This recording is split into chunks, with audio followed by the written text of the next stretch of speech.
sure I can start recording now. Not live. Right, with that, I'm going to pass the floor to Toastmaster, not President. This time is a little bit special. I'm going to pass the floor to Toastmaster of the evening, Toastmaster Lucy, for her warming session. Over to you. Thanks, Ming-Kang. Hello, everyone. I'm TME tonight. Now, let me share the screen.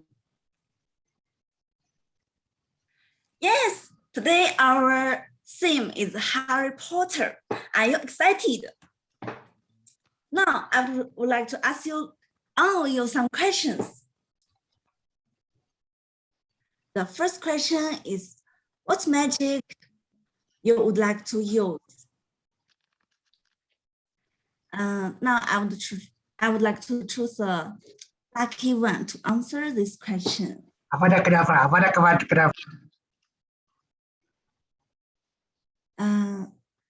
like to choose Ronald. Is it okay for you to answer this question? I think like a hero, ACCIO, where you summon the objects. I think that's very useful because I could just sit down and just summon objects. Oh, I see. Nice. It's 𝐂𝐤𝐿. 𝐂𝐤𝐿? Okay. Yes, 𝐂𝐤𝐿. Now, I would like to ask Mubarak. Yes, Lucy. If I would have a magic, I would have the magic of making money like a money machine at ATM at my house, free of charge. Free of money. Free of money, yeah. That is my magic. Oh, it's also my magic. I also wonder that. Now I want to ask Camille, how about you? How do you think? Camille, are you here? Can you answer this question? Okay. I'd like to ask Kenting, can you answer this question? Can you hear me? Hello? Hello, can hear you. Yeah, sure. I would like to have a magic that I can turn every object into gold. Oh, I see. Now I would like to ask our encounter, Danish. How about you? What magic would I like to use? What choices are you going to give me? Make money, maybe. Make the time longer. Playing a game of Squid Game, is it? Okay. Now, I close sharing. We pass floor to our president. Now it's your floor. So thank you, Toastmaster of Evening, Lucy, for the introduction. Toastmaster and guests, welcome to UMTMC University of Malaya Toastmaster Club meeting 319. Today's meeting is going to be fun and interesting. There are new sessions coming up in today's meeting, and I'm excited to experience it with you all. I'm excited to bring you all two new sessions, Ghost Story session and Humor Masters session. I believe they are going to be super fun, which we will figure out later on. And any of you love to hear Ghost Story, you can type in the chat box. Later, the Ghost Master will share the Ghost Story with you. And in fact, for today's meeting, meeting 319, the meeting theme is Harry Potter. As you can see, my background is Harry Potter theme. And the first Harry Potter book is actually released in 1997. And it has been more than 20 years. And the series continues to be added to the magical world of Harry Potter. Even until today, 2021, Harry Potter is here to stand. I love Harry Potter because the stories are unique and interesting. And I believe that as we continuously watch the movie, the series continue to go on, we will always be spellbound as we watch a movie from time to time. Type in the chat box what you like the most about Harry Potter. Is it the magical wand? Is it the broom, the flying broomstick, or is it anything that you like about Harry Potter? And with that, thank you everyone for the response in the chat box. I saw that there's 4 responses. So far, no Harry Potter responses, but anyway, and I'll now pass the floor over to our Toastmaster of evening, Toastmaster Lucy. Over to you. Thank you. Thank you, Kenting, for the sharing. Now, I would like to introduce our theme, Harry Potter. Harry Potter is a very sweet memory from my childhood. I really wonder Harry Potter's writer Rowling's imagination to lead us to a magical world. In that world, broom can fly, the war of Lord Voldemort, and Harry Potter as the champs of good over evil makes us excited. Until now, I still wonder to have an invisible clock to go to the cinema without paying for movie tickets. Today, as Toastmaster evening, let's have a magical evening and have fun. Now, let me introduce our role players. The first role player is our timer, Valerie Lin from My Puchong Unit Toastmaster Club. Hi. Hi. I'm Valerie from My Puchong. Oh, nice to meet you. Okay. Our second role player is Danish from Malacca Toastmaster Club. Hi, Danish. All right. Hi, everyone. I'm over. Oh, wait, am I muted? No. Hi, everyone. Can you all hear me? Can. Nice. Excellent. Okay. Now, let me introduce the third role player. Is our Grammarian, Yiling, from our Toastmaster Club. Hello, Yiling. Hi, Lucy. Hi. Finally, is our GE, passion and excellent public speaking coach. Welcome to the UMTMC. Let us have applause for all the players.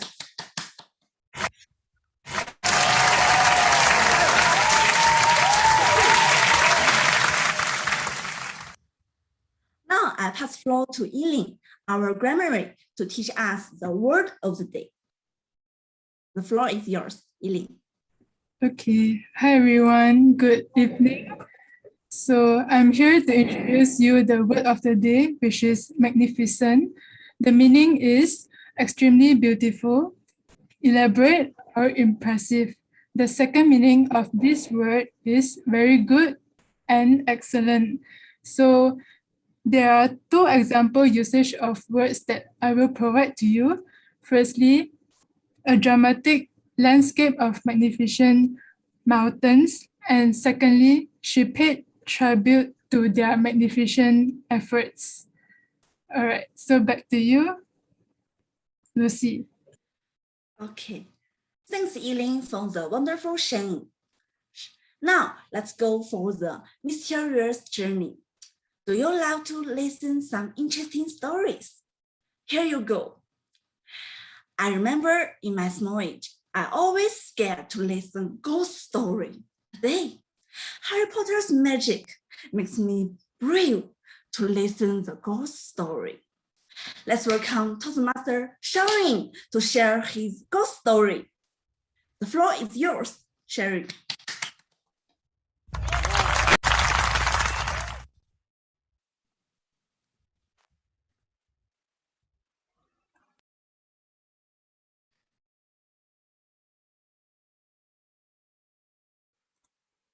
She here? Hello, Sharon.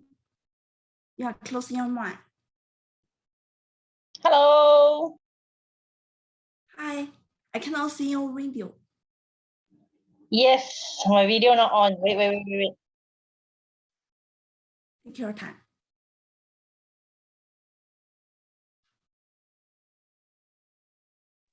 Wait, I'll join from another device. Give me a minute, please. Okay. Try to move on to the next speaker first, and we come back to her. Okay, so now we move on to the next speaker. It's also ghost story. Are you excited? Let's welcome Starling to show his ghost story. The floor is yours, Starling.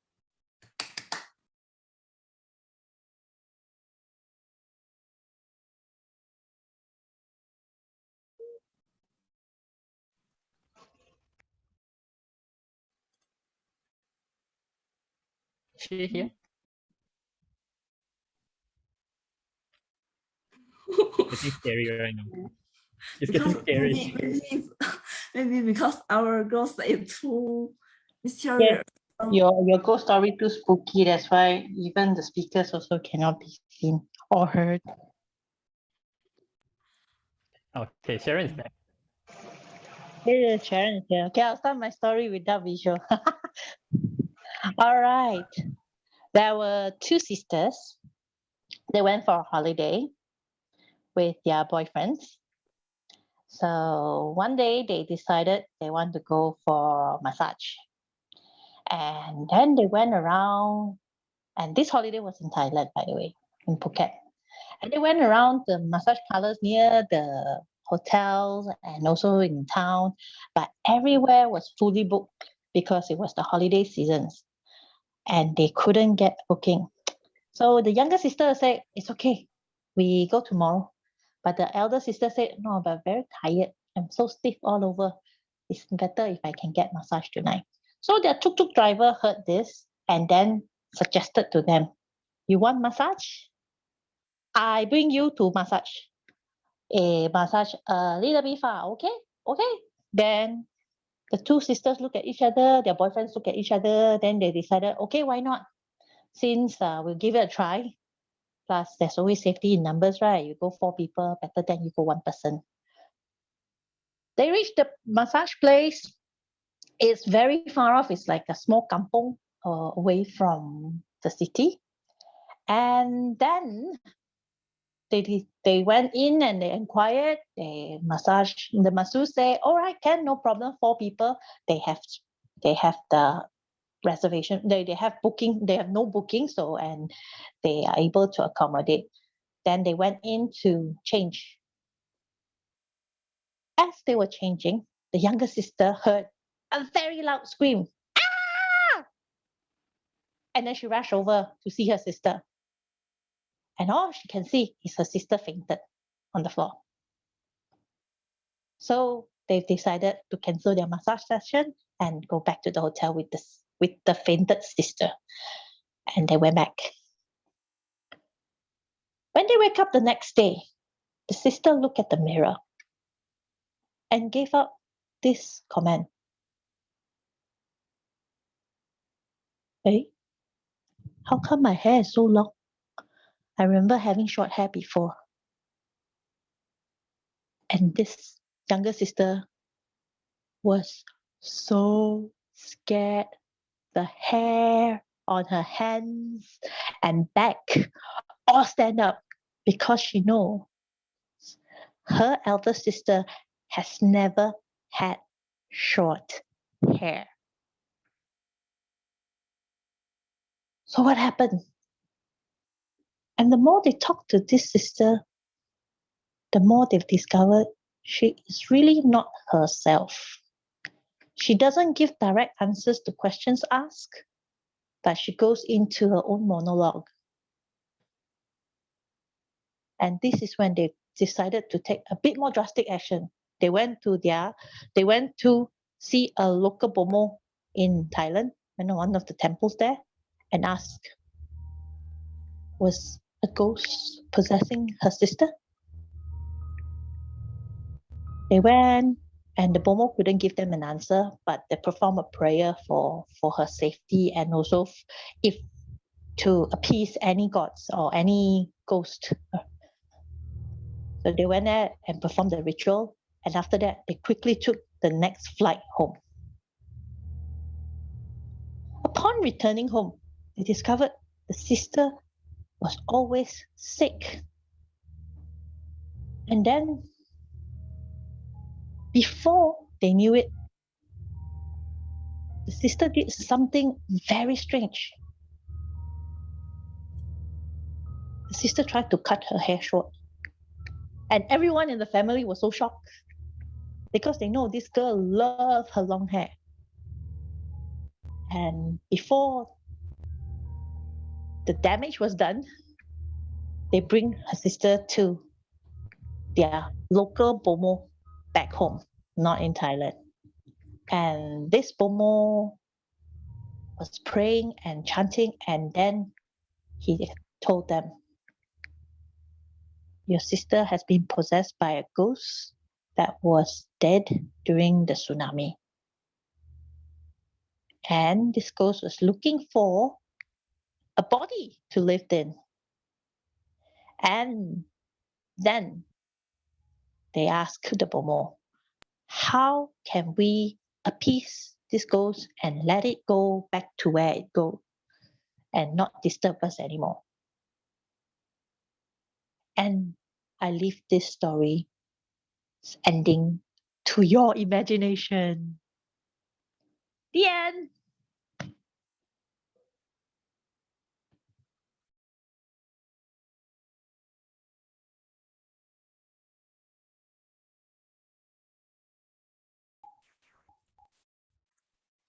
Wow, makes me so scared, but so excited.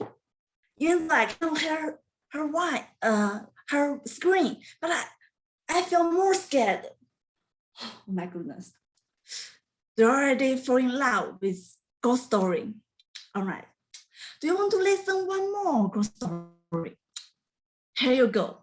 Let us welcome Sterling to show his ghost story.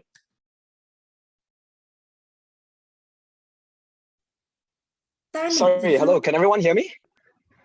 Can hear very clearly. Okay, I'm so sorry. Sorry about that. I was in a bit of a rush. Hopefully I'm not too late. Okay. So everyone can hear and see me, yes? Yes, very clearly. Okay, awesome. Right. First and foremost, a very good evening to everybody here at the Toastmasters Club. My name is Sterling from Help University Toastmasters Club. Today, my ghost story is actually one that comes from personal experience. You're in for a ride. No pun intended since I'm in the car, but let's begin. It all started when I was working at my first job somewhere in Damansara. For those of you who are familiar, Damansara is a place that is often viewed as magnificent, isn't it? A place of high-rise buildings, plenty of food to eat. Certainly not a place where you think ghost stories would come up. I'm about to make you reconsider that thought. As I was working my first job, I had to measure the perimeter of the office I was working in. And when I was there, it was a dark, rainy Tuesday afternoon. I was up there alone, armed with nothing but a pen, a paper, and a measurement tape. Feeling complete obliviousness, I started doing my job as I would. Measured every single nook and cranny to the nearest detail, doing my job to the best of my ability. Everything felt fine. And then it started. As I worked my way closer to a darker spot of the office, I felt I was being watched. I felt this eerie gaze coming from behind me. And I felt as though, wow, something seems awfully wrong here. I'm a bit worried, I'm scared, but I need to get my job done. I continued on. I got into the corner, the darkest, deepest spot of the office. And then, not only did the feeling of that gaze intensify, I felt something. I felt 2 taps on my shoulder. In that exact moment, life flashed before my eyes. And I thought to myself, if this is how I'm going down, this is an awful way to go down, but I don't really have a choice here. I'm stuck in a corner. Someone please help me. I'm not even paid yet. Somebody help. So I did the one thing that I could do in that moment. And that was to act like a complete lunatic. Now, why did that idea come up? To be honest with you, I haven't the faintest clue. But my thought process was this. Hey, if this ghost is going to possess me, right, I'm going to make this person think I am mentally disabled. Or as we say in Mandarin, 神经病. So I started singing. La la la la la. And slowly that feeling went away. I didn't look back. I continued my job. Heart racing, but bravely carrying on. Everything worked out perfectly fine up until I reached the toilet. Now, as many of you know, when it comes to ghost stories, ghosts and mirrors are often intertwined, aren't they? So just before I put my hand on the door, I thought about something. What if I open this door and through that mirror, I see someone standing behind me? Before I had this thought, that watching feeling came back. I was so terrified, guys, that as soon as I put my hand on that door handle, I thought to myself, nah, I'm out. I've had enough. Like, it's been a pleasure. I'm out. Finished. Get me out of here. I bolted out of the office, ran down the stairs, went to see my colleagues, and basically tried to process what it could be. To be very honest with you, I don't really have an answer to this day. Did I scare myself? Or was it something not of this world? Thank you.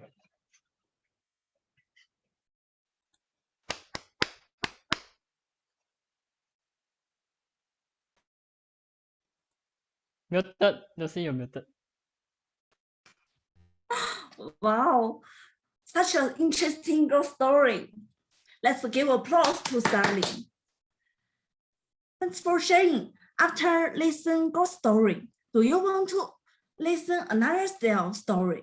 Do you want to listen a story like Harry Potter, which is full of fantasy? Here you go.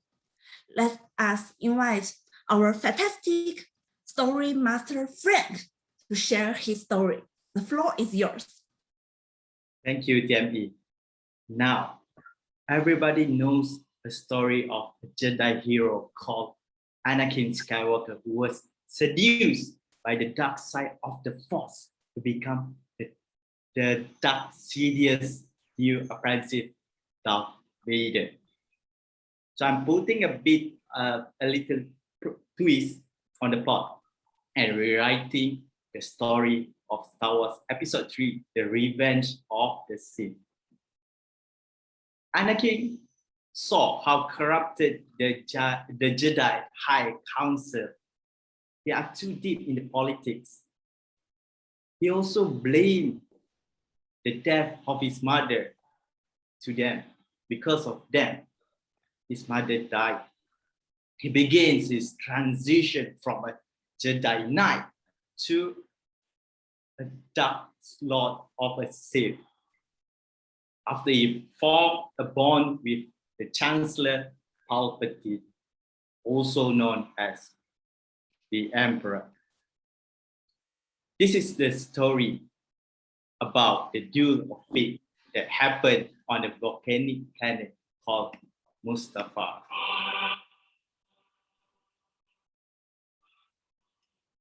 It begins when Anakin shot his wife, Padme Amidala, who refused to join him and the dark side. He blames Obi-Wan Kenobi, his Jedi master. He said, "You turned her against me." Obi-Wan then replied, "You have done it yourself." After exchanging a long chain of conversation, Obi-Wan realized he failed to persuade Anakin to turn back as the noble Jedi Knight he once used to be. When Anakin said, "If you are not with me, then you are my enemy," Obi-Wan then replied, only a Sith deals in absolute. I will do what I must. As he unsheathed his lightsaber, the two Jedi Knights start to duel. The two were equally balanced in terms of the lightsabing dueling skills. However, Anakin is focusing his reach on his aggressive lightsabing style. Obi-Wan, on the other hand, is focusing his steadiness on his defensive lightsabering style. From the landing bay to on top of the lava, they both know each other's strengths and weaknesses. However, the duel ends because Obi-Wan had the high ground. Obi-Wan said to Anakin, "It's over, Anakin. Don't try." Due to Anakin's arrogance, Obi-Wan severs his limb from his body. Zoing! Swiftly. Obi-Wan screamed to him, yelled to him, "You are the chosen one. It was said that you would destroy the Sith, not join them." Anakin then screamed, "I hate you." Obi-Wan emotionally replied, "You are my brother, Anakin. I love you." Then Anakin screams in agony, "Ah!" Being almost burned by the lava, then he passed out. Due to his guilt for failing to guide Anakin in the right path, Obi-Wan then carried Anakin to his home planet, Tatooine. He turned to Anakin's wound, and soon Anakin woke up and realized he has the cybernetic hands and legs. For a very long time, Anakin was resentful towards Obi-Wan. However, that changes after Luke and Leia Skywalker were born. Obi-Wan and Anakin lived together as brothers and trained Luke to become the most powerful and magnificent Jedi in the Star Wars history. So this is the story where Luke Skywalker fighting an evil emperor who ruled the galaxy with an iron fist, but with his fathers alongside with him, not against him, as well as the support from his uncle Obi-Wan Ben Kenobi, his mother Padme Amidala, his sister Leia Skywalker, and his friends Han Solo, Chewbacca, and Lando Calrissian. With that, the end. Thank you. Back to you, Tammy. Okay. Applause to Frank. Such a fantastic story. Can I go to your mind to find how you think? Now, do you want to smile? Do you want to laugh? Here is a chance. Let us welcome our humorous master, Mark, to share his story. Let you, lady, let us have fun. The floor is yours, Mark. Hi, good evening, everyone. My name is Mark. I came from Grade 2B Toastmaster Club, and today I bring to you a story with the name of Jizu Lady. Let me start in this way. We, as an Asian, like to compare among each other. My mom always compare myself with the neighbor's son, and my ex also always compare me and with her ex-boyfriend. Yeah. Undeniable, we as an Asian, we like to compare among each other. So let me bring you overseas. Let me bring you to South Korea. There is an island called Jeju Island. In that island, there's a norm. The norm is the ladies who are mature, after 18 years old, they are adult, they have a common job, which is that they will have to dive into the sea without oxygen tank to hunt for seafood.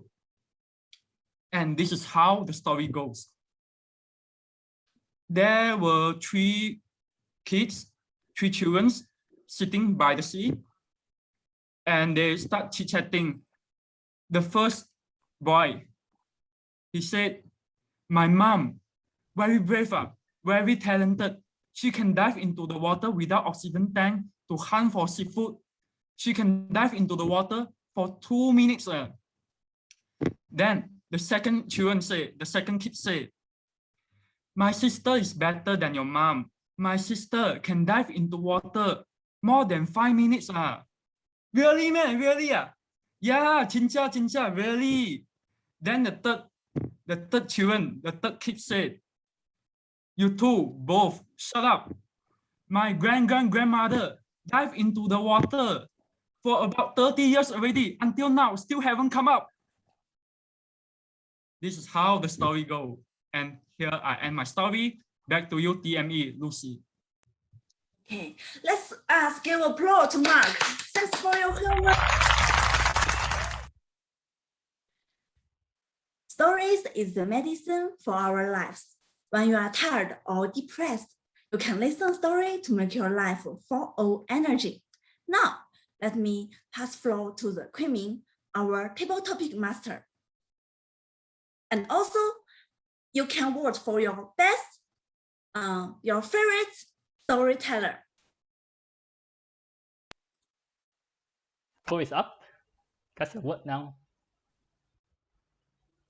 And 𝐶𝐿, you can take over the session while the rest of us vote. Yeah, thank you to the host and as well as the Toastmaster of evening. So I'll just share my screen. Give me a moment.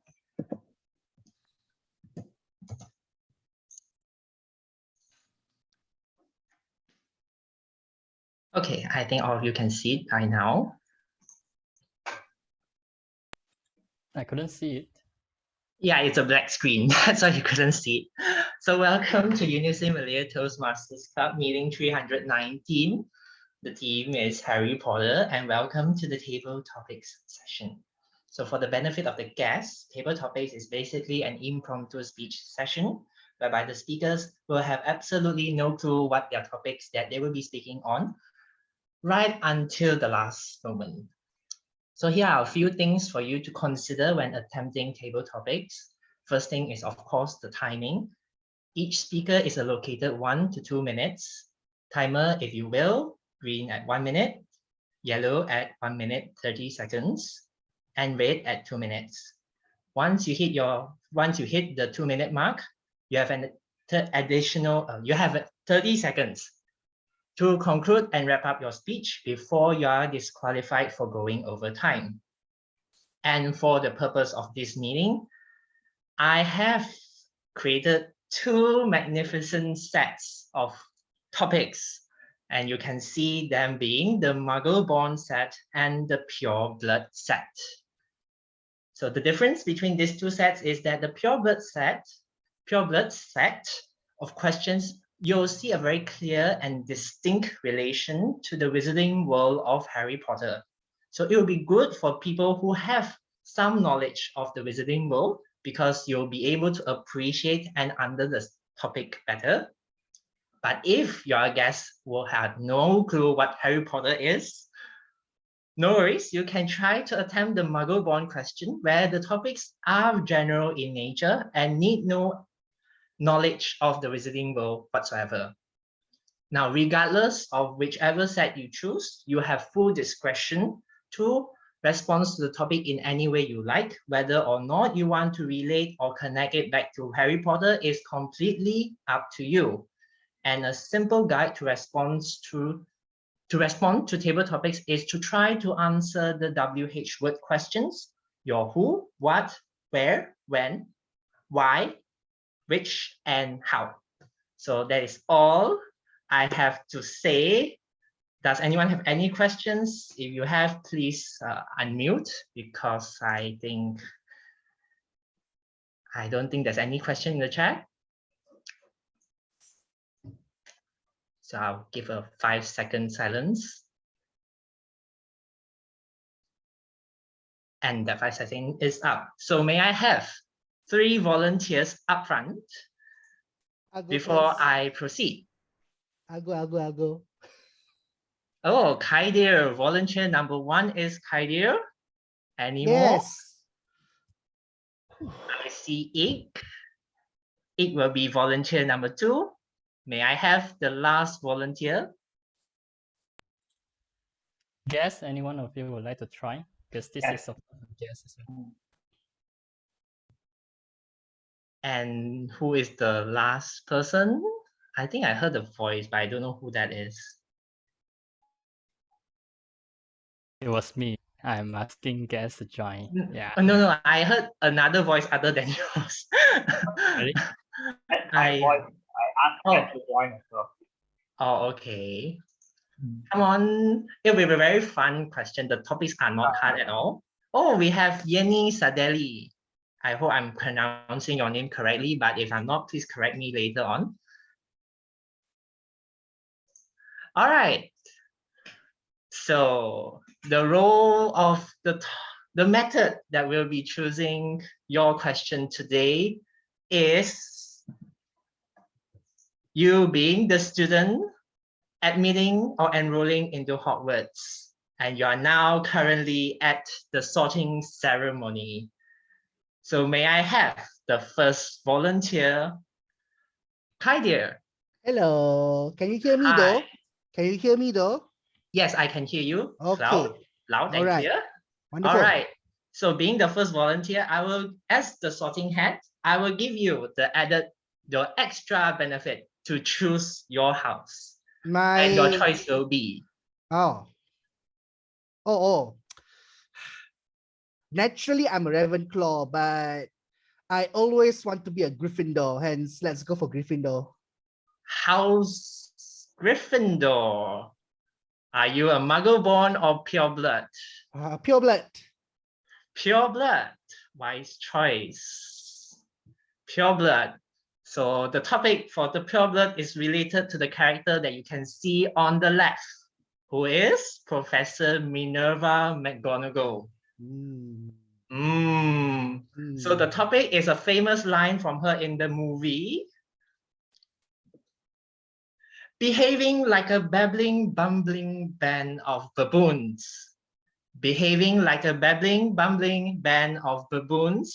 𝐿𝐸𝐿.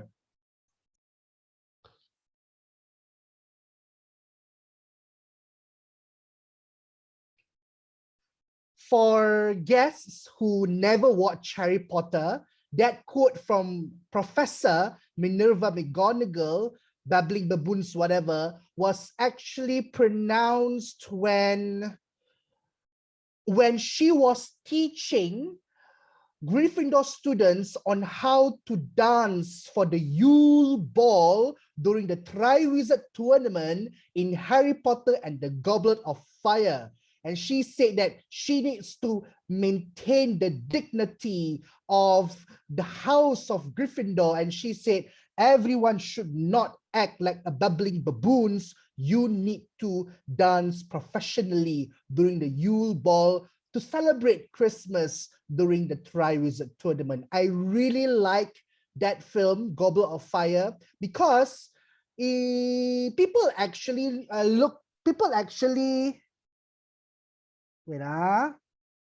because people see Harry Potter as a children's story, a children's book, a children's trilogy, a children's franchise. But once the Goblet of Fire arrived to the bookstore and once it is filmed, it turns out Harry Potter turned out to be a very dark series, because during that Triwizard Tournament, Voldemort, the evil guy, got resurrected. Cedric Diggory got killed and he was 17 years old. And everything was not the same anymore. And I really admire how Professor McGonagall, she's a lady figure in Harry Potter, even though she's very strict, but her strictness actually maintained the discipline of how the students of Hogwarts work together in school. and she is the strong pillar of Hogwarts because she is the Iron Lady of Hogwarts, guys. Thank you so much. And back to you, Table Topics Master. Thank you, 𝐸𝐻𝐻𝐿, the Gryffindor pure blood. So now, can we have the second volunteer who was 𝐸𝐻𝐻𝐿, correct? Yep. Okay, 𝐸𝐻𝐻𝐿. Now, as the sorting hat, I will sort you into the Ravenclaw house. No! Are you a Muggle born or pure blood? Of course, pure blood. Pure blood. So the picture below shows the diadem of the founder of the Ravenclaw house, Rowena Ravenclaw. Now, Rowena is a very brilliant and intelligent witch. And when she founded the house, the criteria that she prioritized is intelligence and wisdom. And so your topic is a quote from her. Wit beyond measure is man's greatest treasure. Wit beyond measure is man's greatest treasure. 𝐸𝐻𝐻𝐿.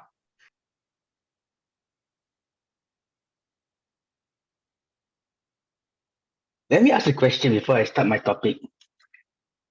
Yes. Between three items, which is the most valuable commodity that a human can have? Number one, being rich, being smart, or being powerful. To me, the most important commodity, most important asset is being smart.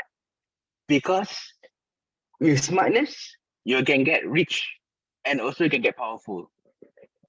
This is something that a lot of people do not realize that they did not realize that much.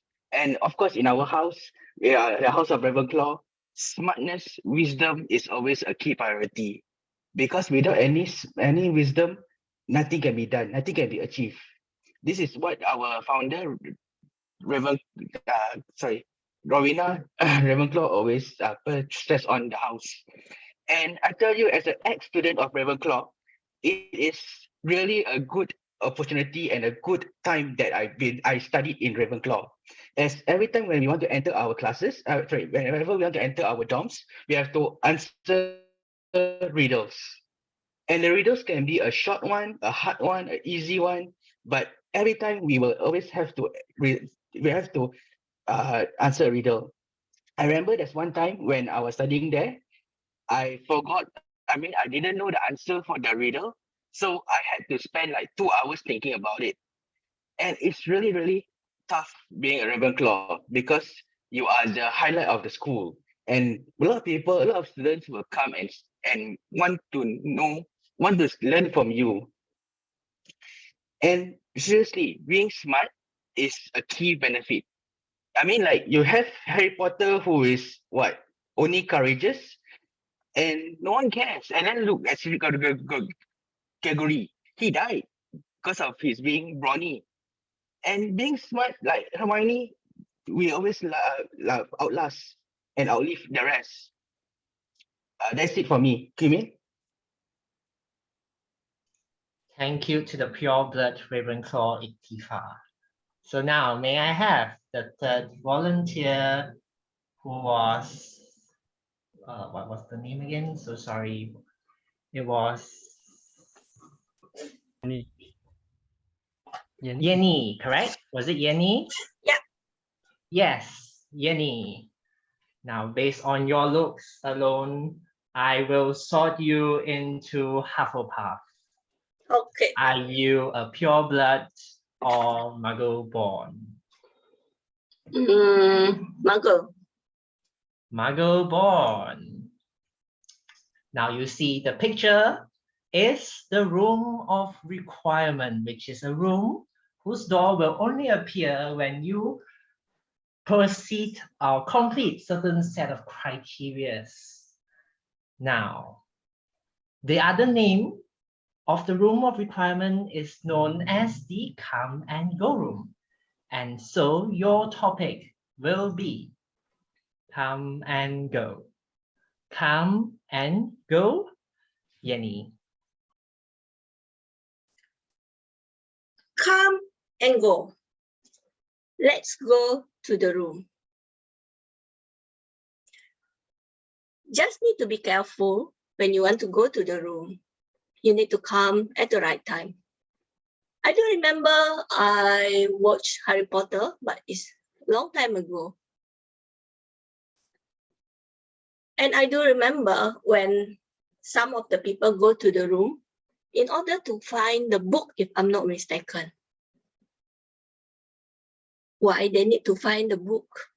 There are a lot of mystery inside for them to find the knowledge.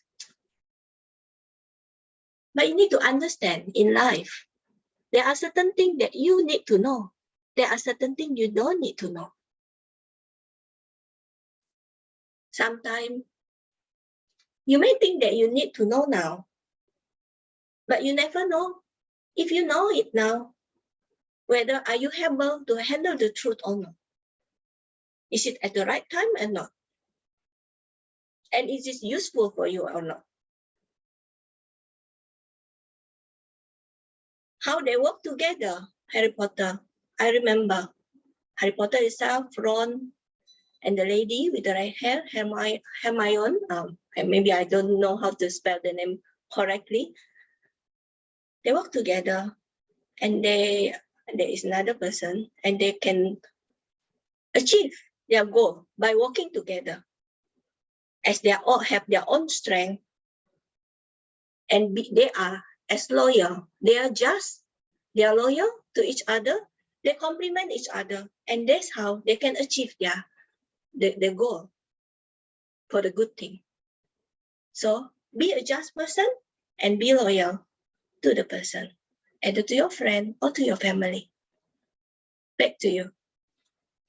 Double topic master.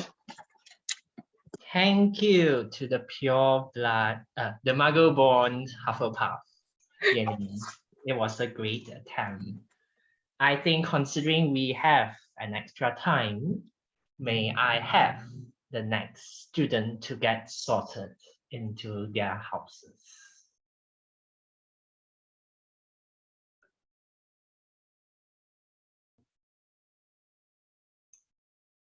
Anyone? I can go if no guest takes it. I think we will come on the first come, first serve basis. So we'll take you, Kaman. Okay, I'll go for it. And out of interest, I will be sorting you to the Slytherin house. Are you a Muggle-born or pure blood? Try pure blood. Pure blood. Now the picture shows the locket of the founder of the Slytherin house, Salazar Slytherin. Now this locket was once a Horcrux belonging to Tom Riddle, the one who shall not be named, but Voldemort. Now, in order to create a Horcrux, a witch or the wizard will need to attach part of his soul onto an item, and it can only be created after committing a heinous crime, for example, murdering another person, after which you have a short window period to create a Horcrux.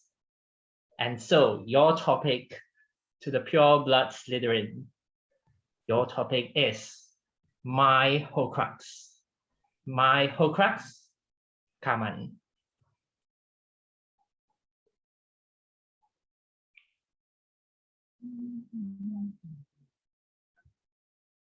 To commit a heinous crime such as murder to save a piece of your own soul. For me, that is the darkest aspect that I can think of in the Harry Potter Wizarding World. Because it talks about morality, it talks about ethics. Would you kill someone for your own self-gain? Well, if I am in the wizarding world, I would not say that the Horcrux is one of the best things to have, because life is full of wonders. Life is worth living, and there are times that we need to go on as usual. Do you know that in the movie, Tom Riddle, aka He Who Must Not Be Named, he is a half-blood in the House of Slytherin, where Slytherin himself portrays that everyone must be pure blood, but Tom Riddle himself is half-blood. And for me, his journey on his growth until today, until the moment when he creates his Horcrux, is such a devastating journey that I'm thinking, why can a person think that way to become who he is now? So, to quote Dumbledore's ring, I open and close. Life is full of wonders. There are always challenges that we need to face. There is always obstacles that we need to overcome. It's like a hero's journey. So, I would rather ditch away my own Horcrux and to just enjoy life to the fullest. Be merry wherever challenges that come, whatever obstacles. These challenges make you grow as a person, and when death knocks by the door, just say that, to quote a famous speaker, I had the dance of my life, rather than searching for Horcrux to support you. So that's my viewpoint of Horcrux, and I felt that we as human beings should appreciate life more and let not bygones be bygones. Let the journey of you as a human being move on to the next level. Is that back to you, Queenie? Thank you to the pure blood Slytherin Carmen. It was a great attempt. So now we have come to the end of the table topic session. So I'll be taking my break as the sorting hat. So with that, I would like to call for the voting for the four table topic speakers. Thank you. I see the poll has been launched. And with that, I will hand the control back to the Toastmaster of Evening, Toastmaster Lucy. Over to you. Now is our photo session. Can we take a photo together? Of course. Okay, while you guys are busy voting, and the rest of you could busily turn on your camera, and we're ready for the photo. Give me some seconds. I want to take my spec so I look like Harry Potter a bit. Okay, certainly not a round one, but it's okay. Seems good. So I'm giving you like 5 seconds for you to switch on your cameras and get ready. Take photos. Okay, we have 2 pages here. Okay, I couldn't really see clearly with this back, but I will try my best. Okay, so everyone found. Oh, my magic wand. Where's my magic wand? Okay, this is my magic wand. Okay, everyone, please ready? 3, 2, 1, smile. Yeah, fellow Harry Potters. Okay, another page. 3, 2, 1. All right, a funny face. Maybe an iconic Harry Potter face. I don't know what does it look like, but we can try. 3, 2, 1.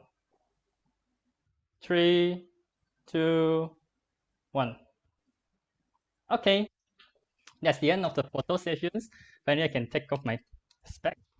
Finally, can see clearly, and I'm going to pass the floor back to TME. Now is our breaking session. You can take a break for 5 minutes, then come back.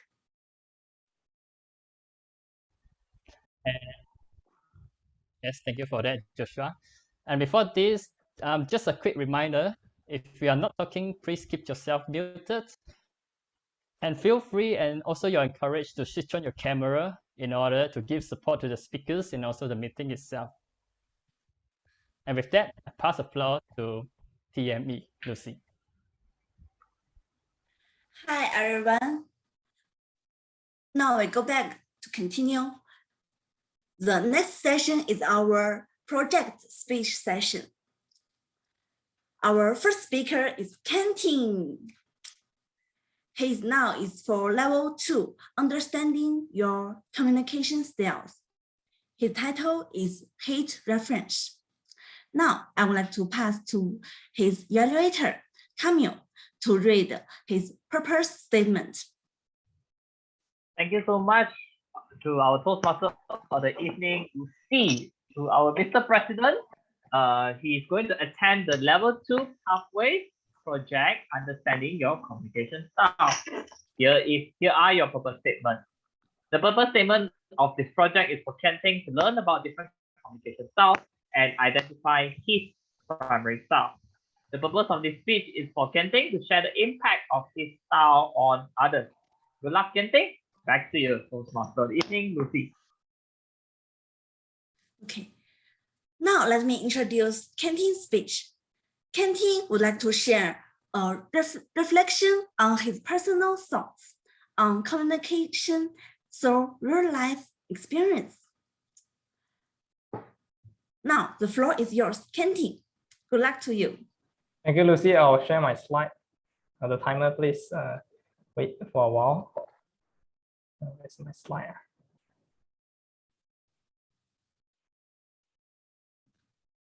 Can you all see the slide? Yes. Am I audible? Yes, you are. Am I audible? Sorry. Yes, you are. Okay, sure. Thank you, Toastmaster of the evening. Thank you, Toastmaster of the evening. 2 years ago, I was studying in the college matriculation in Pahang, and a friend of mine asked me whether I want to be an MC for the Chinese New Year night hosted by our college Chinese Association. I was feeling uncertain because at the time I just participated in the National Day short speech contest hosted by our college. Although finishing 4th, you know what the judge said to me? I talk like I was in a debate. I have a lot of facts to tell, but there's a lack of emotional expression in my speech to fit in this National Day team contest. And on another note, I have no experience of hosting because I'm too serious to create any fun for the crowd. Surprisingly enough, I took up the challenges. Everything went well during the event, but when I watched back the recording, my onstage performance was uninteresting, unexciting, and dull. I was looking at the script all the time, and I have no idea how to stay cheerful and be energetic because I'm too nervous. And my facial expression told it all. Toastmaster and guests, I'm born as a direct communicator. I'm driven by facts and focus, and nothing really excites me more than goals and results. I'm interested in finding problems to solution, getting things done on time, and always keep myself busy. I always think in my head, how can I be more efficient in life? How can I be more effective in life? But things start to change. 8 months ago, that is February of 2021, I started my part-time hobby as a blogger where I publish books and movie reviews on a blog site called Book at Is on Facebook. This is the logo. And as a person that wants to do things very fast, I start to open up a lot of different platforms for my blog site. Facebook, Instagram, Medium, Spotify, WordPress, and even plans to distribute my podcast to Google Podcasts and Apple Podcasts. I share the same idea with my friends and family that they should try that too. And at the time I was working in a club, I shared the same vision with my club officer, and we immediately opened Medium and Spotify for our club. But being fast and decisive is not a good thing. It doesn't even prove anything. 2 weeks passed, and I found it hard to organize all the platform. For my personal blog page, I'm overwhelmed to keep everything in place. And I decided to terminate Instagram, Medium, and Spotify for just 2 weeks of operation. And for my club, I'm too ambitious and I miss out the challenges that I might face when organizing too many different platforms. And I terminated Medium and Spotify channel. Being a direct communicator, it does not really benefit me in life, as life isn't always about challenges. Nobody wants to be goal-oriented all day, and neither does anyone feel free if they're busy and they keep themselves goal-oriented all day long. And in life, when I focus too much on my efficiency gain and demands myself or even other people to work fast, I miss out the fun and connection with people. And in life, we need to deal with people from all walks of life. And I believe that by just sticking with one single communication style, it is often not enough. It is often situational. And I believe that it is time for me to hit the refresh button to change my communication style so that I am more approachable to others. I believe that being flexible in my communication style is important, as it will help me to get through challenges in life. Now I want you to think and imagine it with me. I have to learn to be an initiating communicator when hosting meetings and events so that I can connect with the audience. Although I may not be a good host, but being flexible is key to connect with the audience.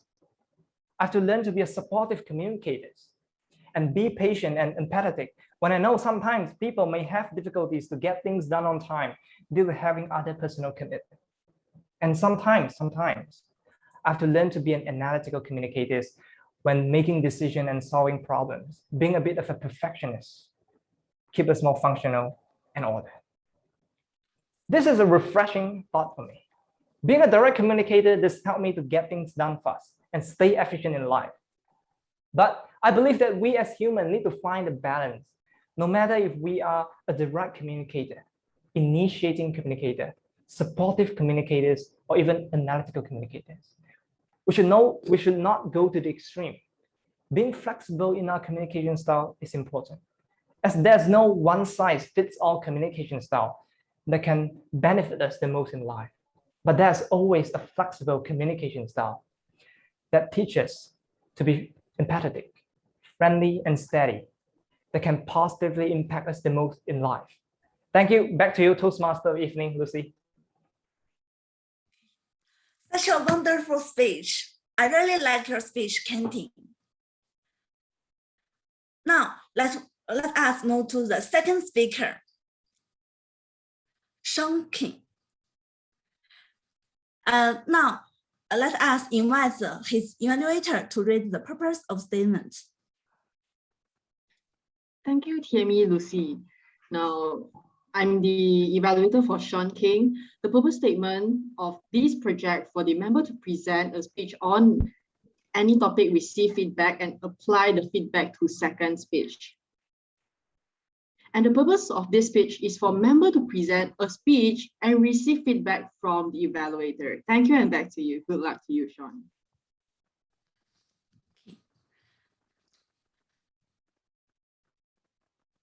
Thanks for evaluator Shanice.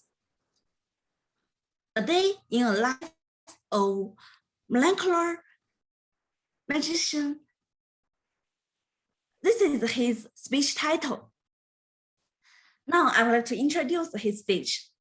Magic isn't just found in Hogwarts or in the Marvel multiverse, or in real life. Miracles happens every day, everywhere.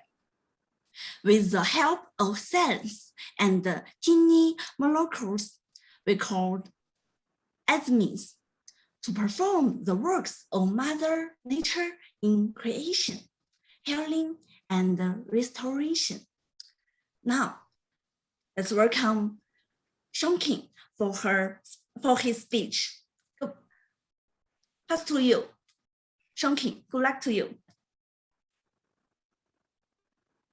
Walk down the hallways of the Faculty of Medicine, University of Malaya, and you see corridors and chambers. Some are restricted, some are mysterious.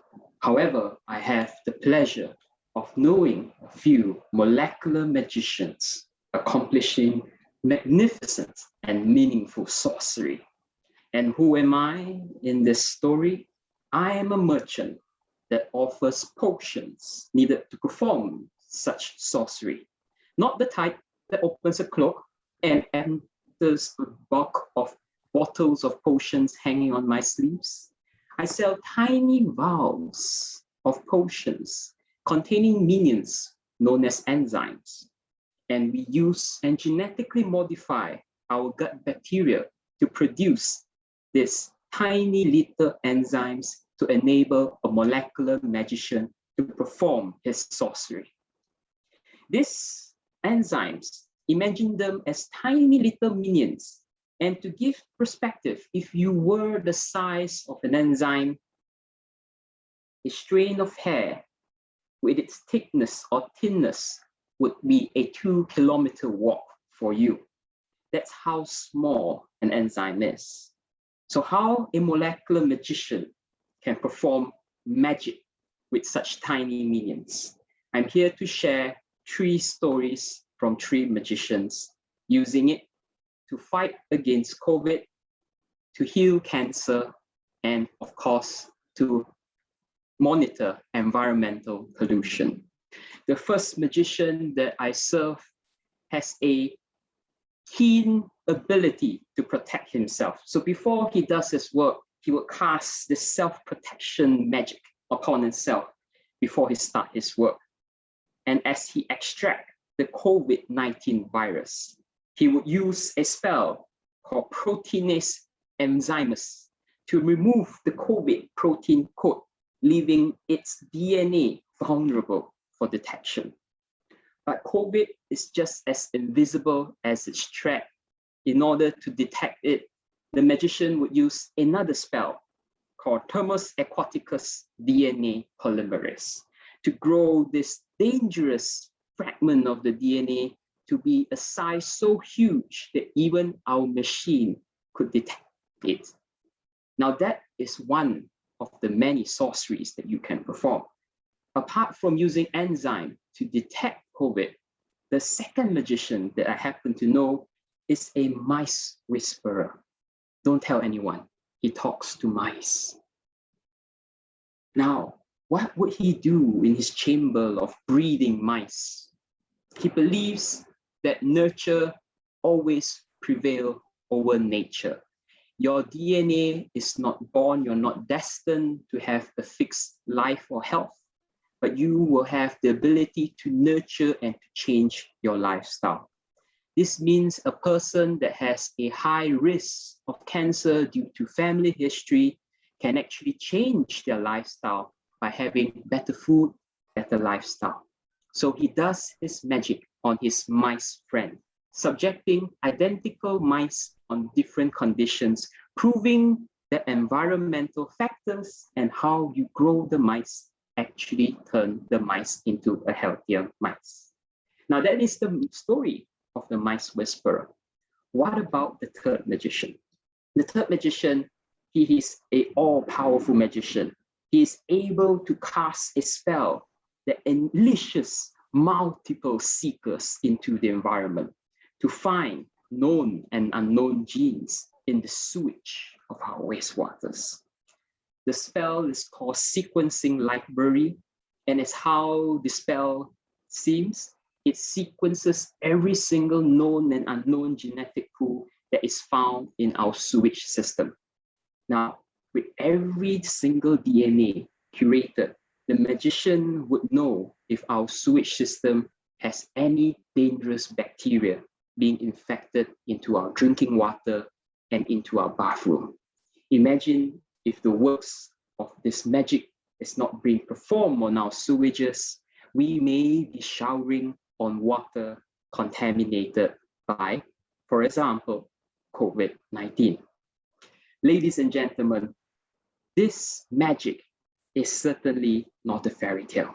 It is all purely science. If I may quote from Marvel, Thor, the multiverse, people see Thor as performing magic, while you will see this as science.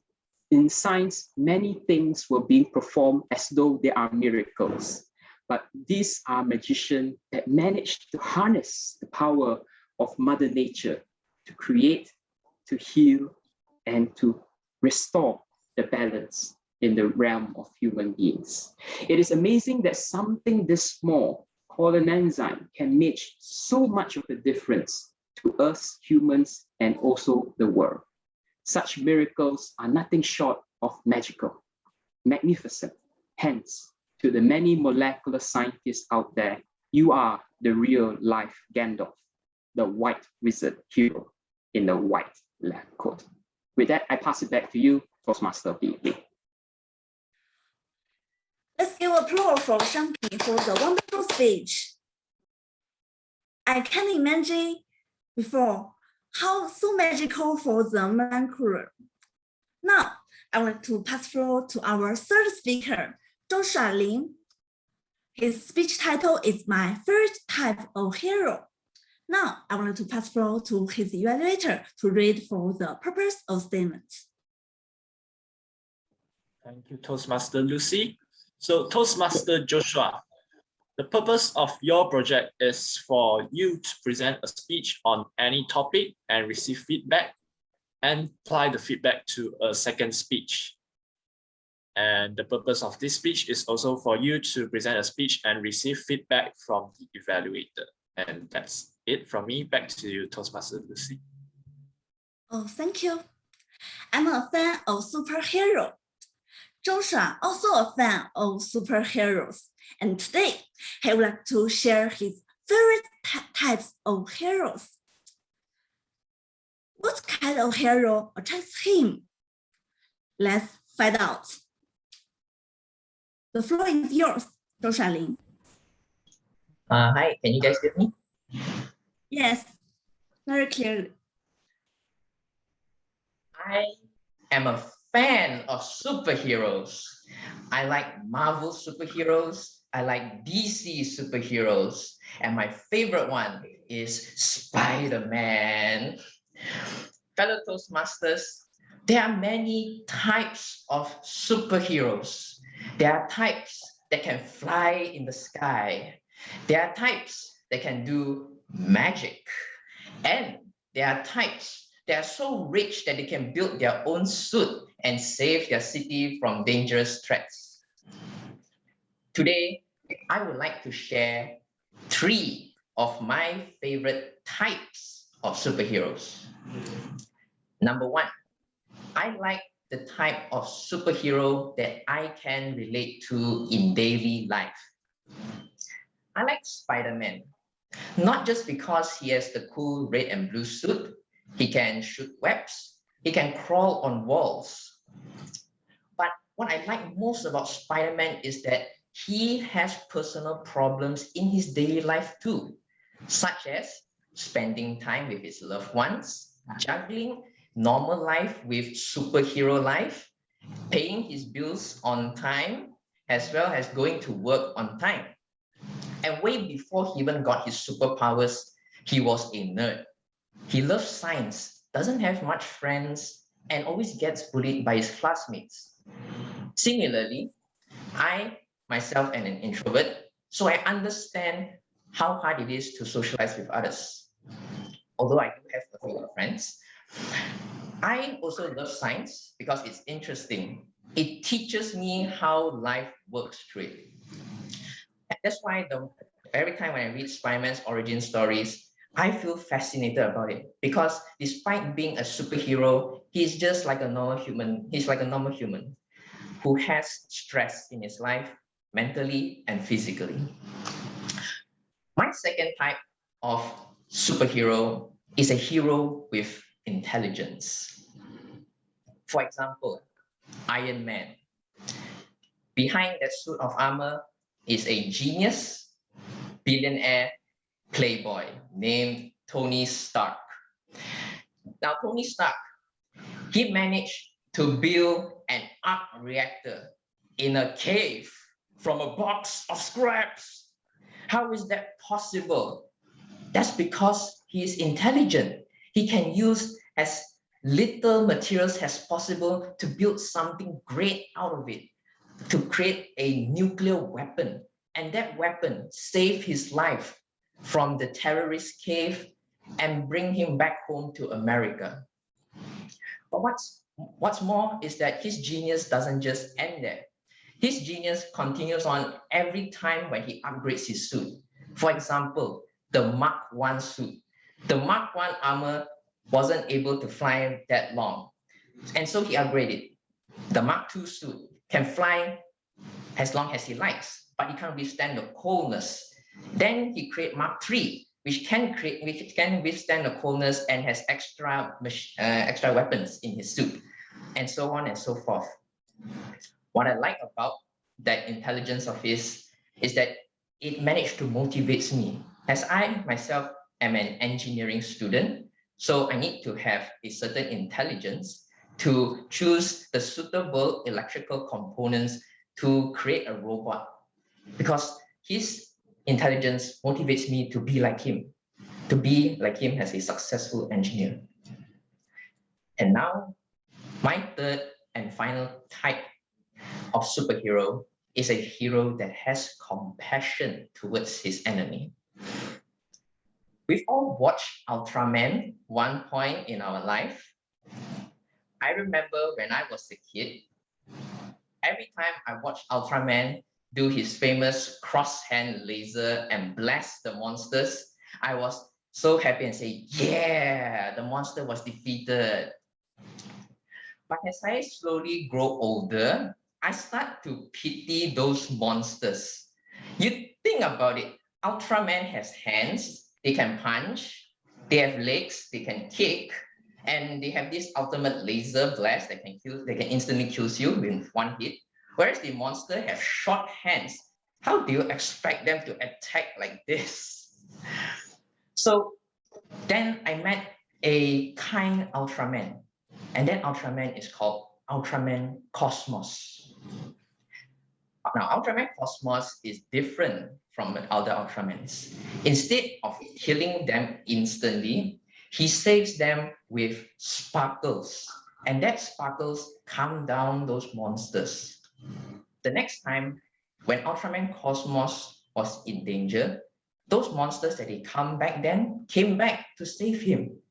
And you will feel touched when you see that those past monsters who were evil actually came back to help him to defeat this new monster or even save this new monster.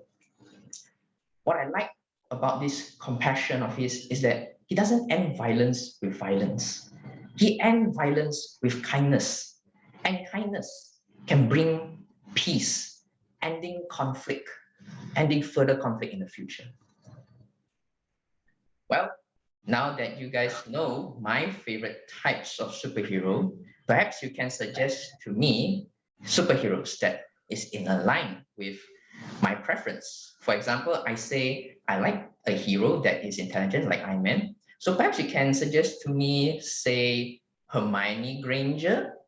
Yes, even Hermione Granger might not be a superhero, but she is a hero to Harry Potter and Ron, because both of them fail in their exams. So she is their hero. She is their hero to pass in their exams because she is intelligent, she is smart. Okay. Finally, before I end my speech,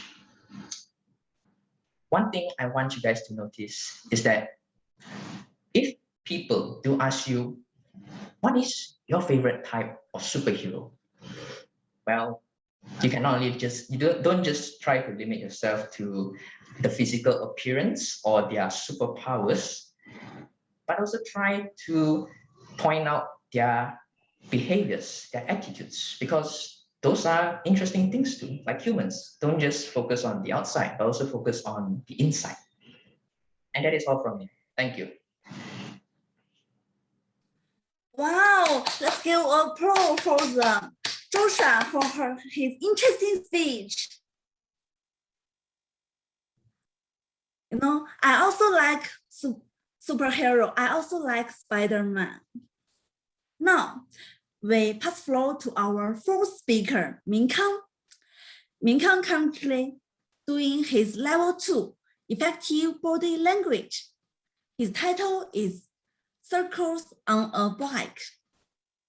Now, I would like to invite his evaluator, Itifa, to read his purpose statement. Thank you, Lucy.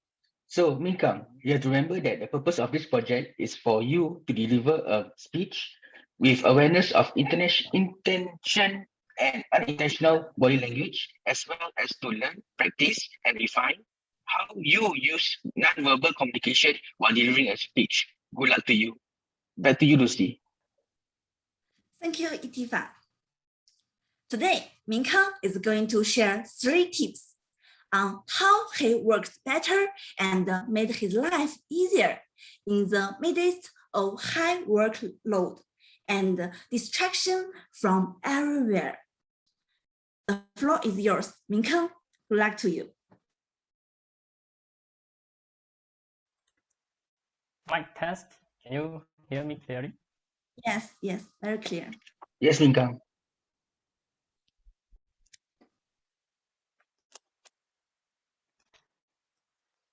Give me a second. Okay.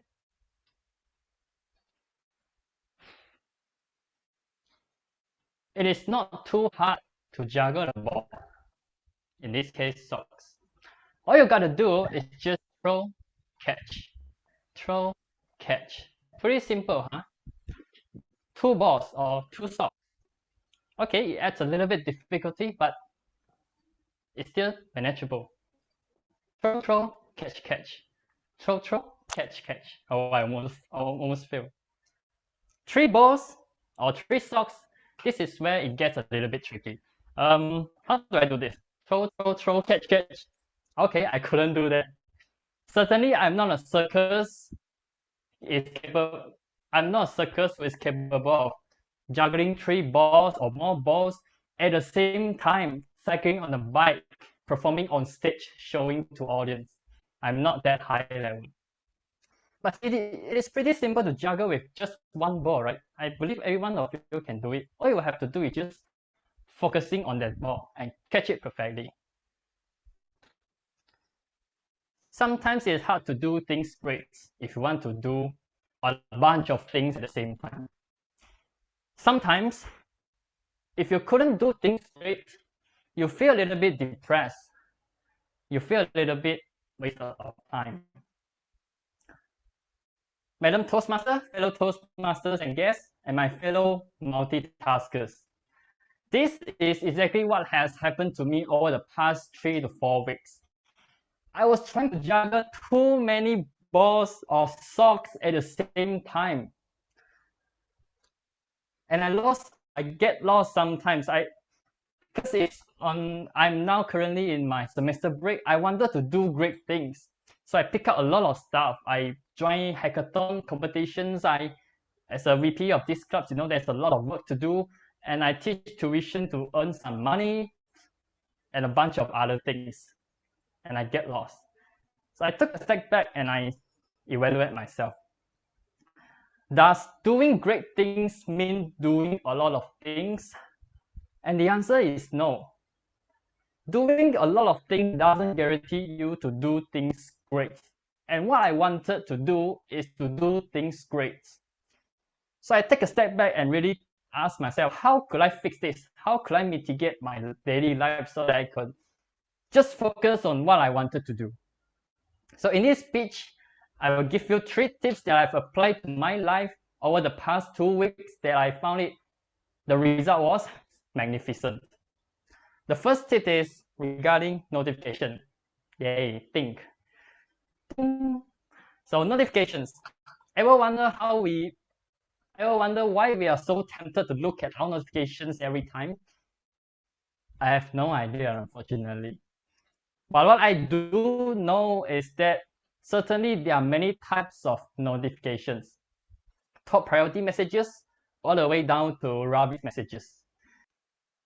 And for me, it's always private message from WhatsApp more important than group messages from WhatsApp. More important than those messages from Messenger, from Instagram, from Twitter. So what I did was, I assigned different notification sounds to different types of messages. So WhatsApp messages, one sound, one type of sound. WhatsApp group messages, one type of sounds, and other social medias as well. So whenever I hear some notifications coming in, I know that, oh, it is a private message from WhatsApp. Probably it's a girl. I have to go immediately and check it out and reply.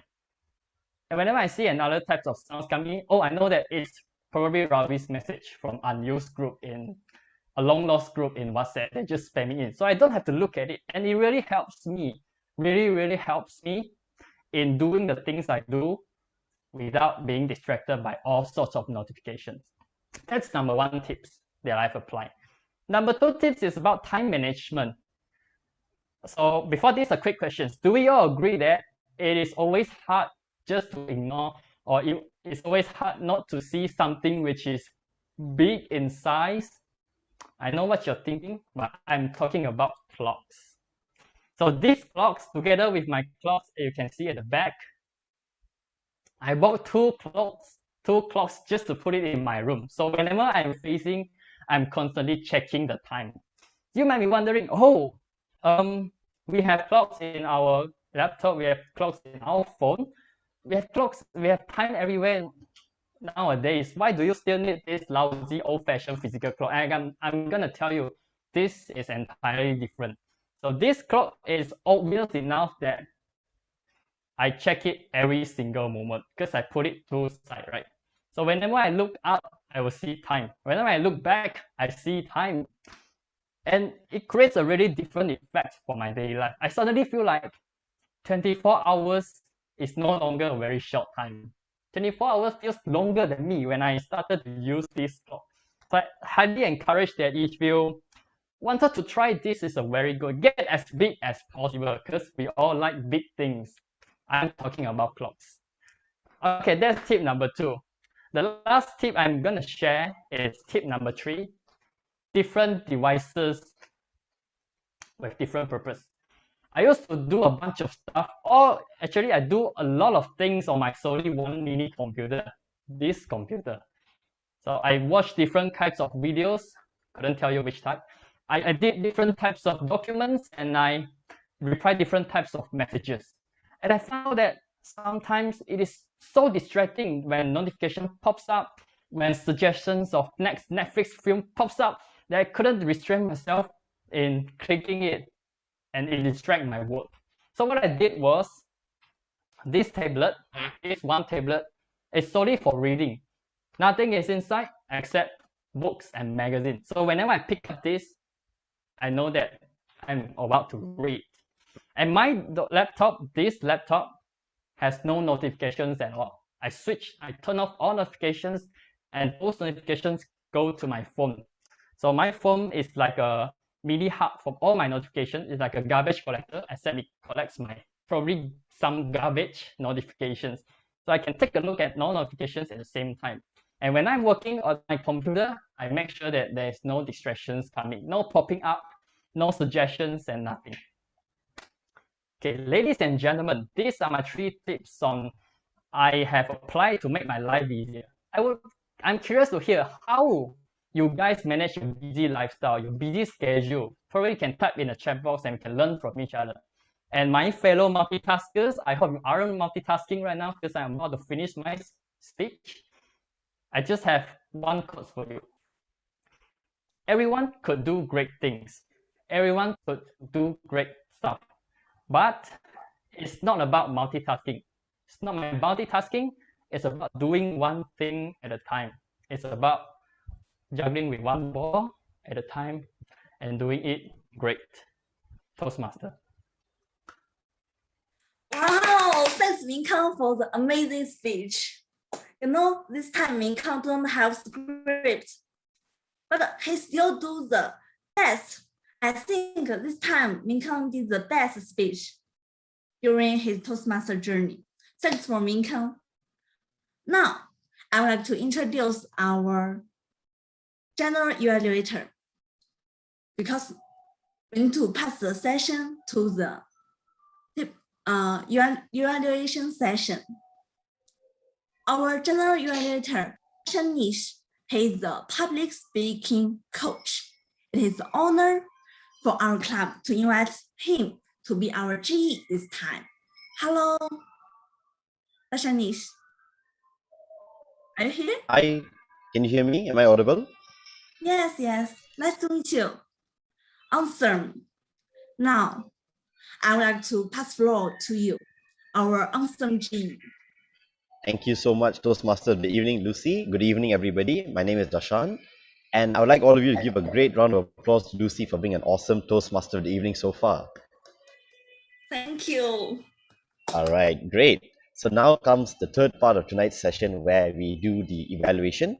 So I will save my general evaluation for the last part. I would like to first up call upon the table topics evaluator. Could I invite Toastmaster Ricky Su, please? Yes, thank you. Hi, students and guests of the School of Hogwarts. In this ghostly night, I'm glad to see all of you. And this night you have an external examiner because I am not pure blood. I'm not muggle blood. I have no blood because I know nothing about Harry Potter.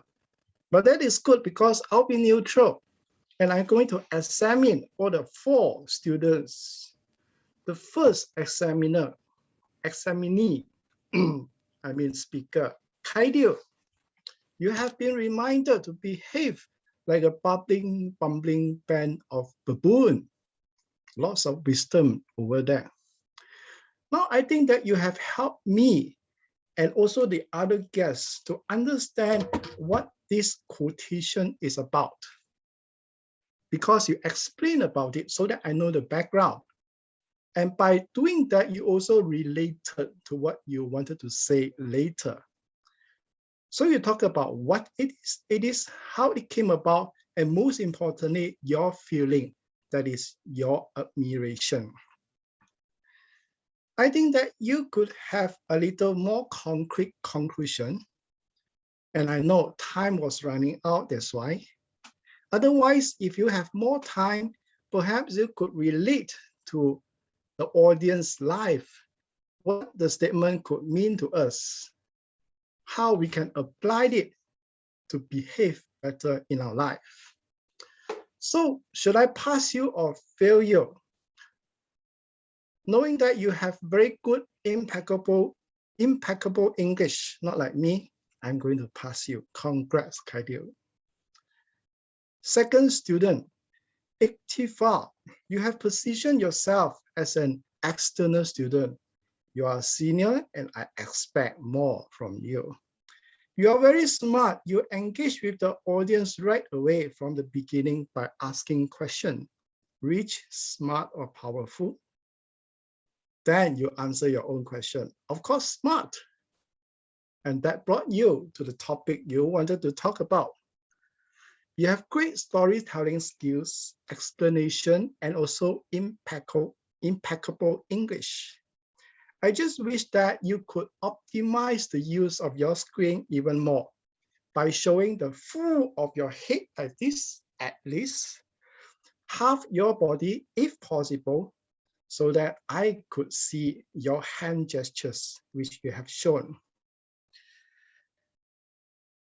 And then I see that you also could have a little conclusion by relating to our life.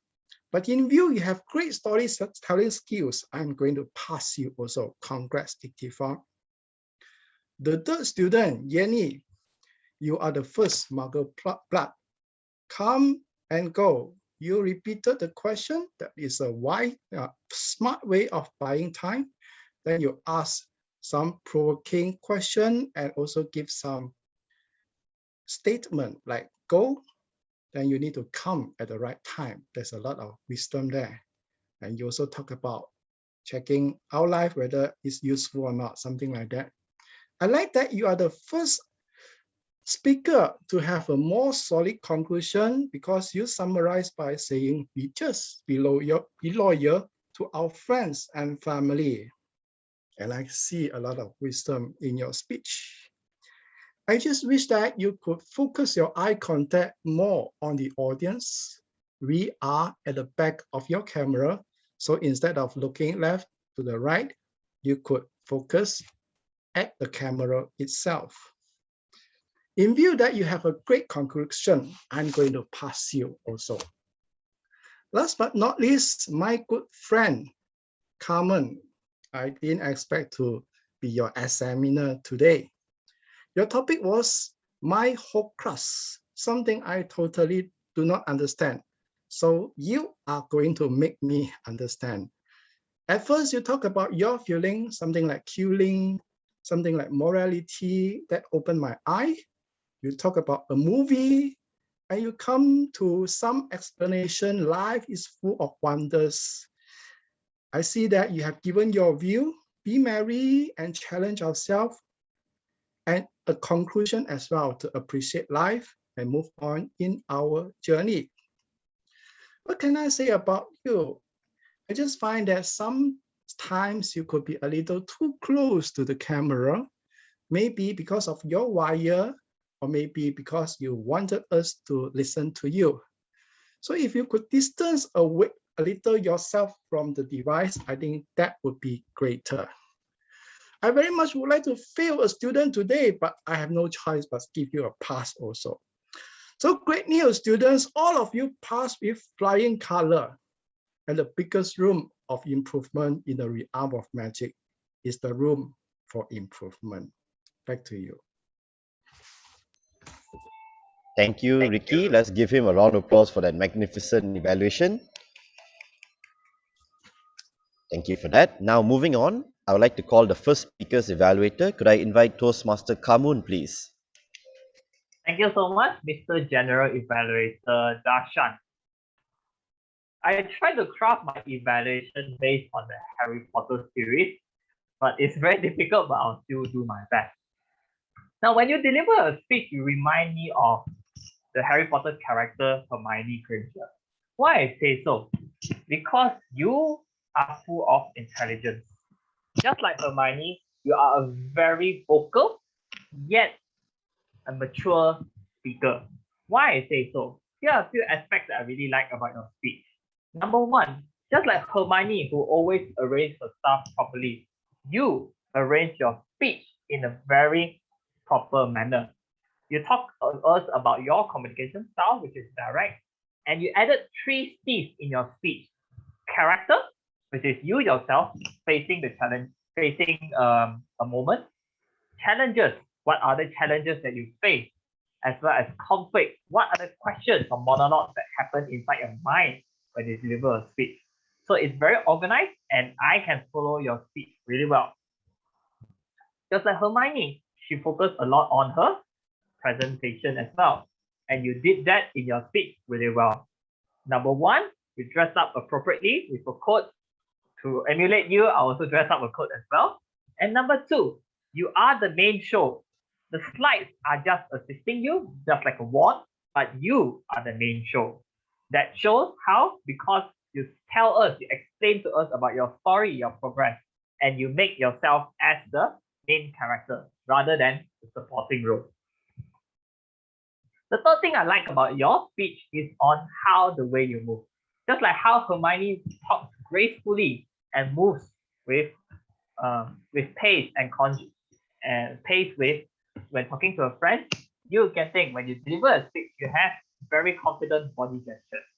You portray sincerity, and the way you deliver your speech is open arms, letting us to tell us a point, and pointing us.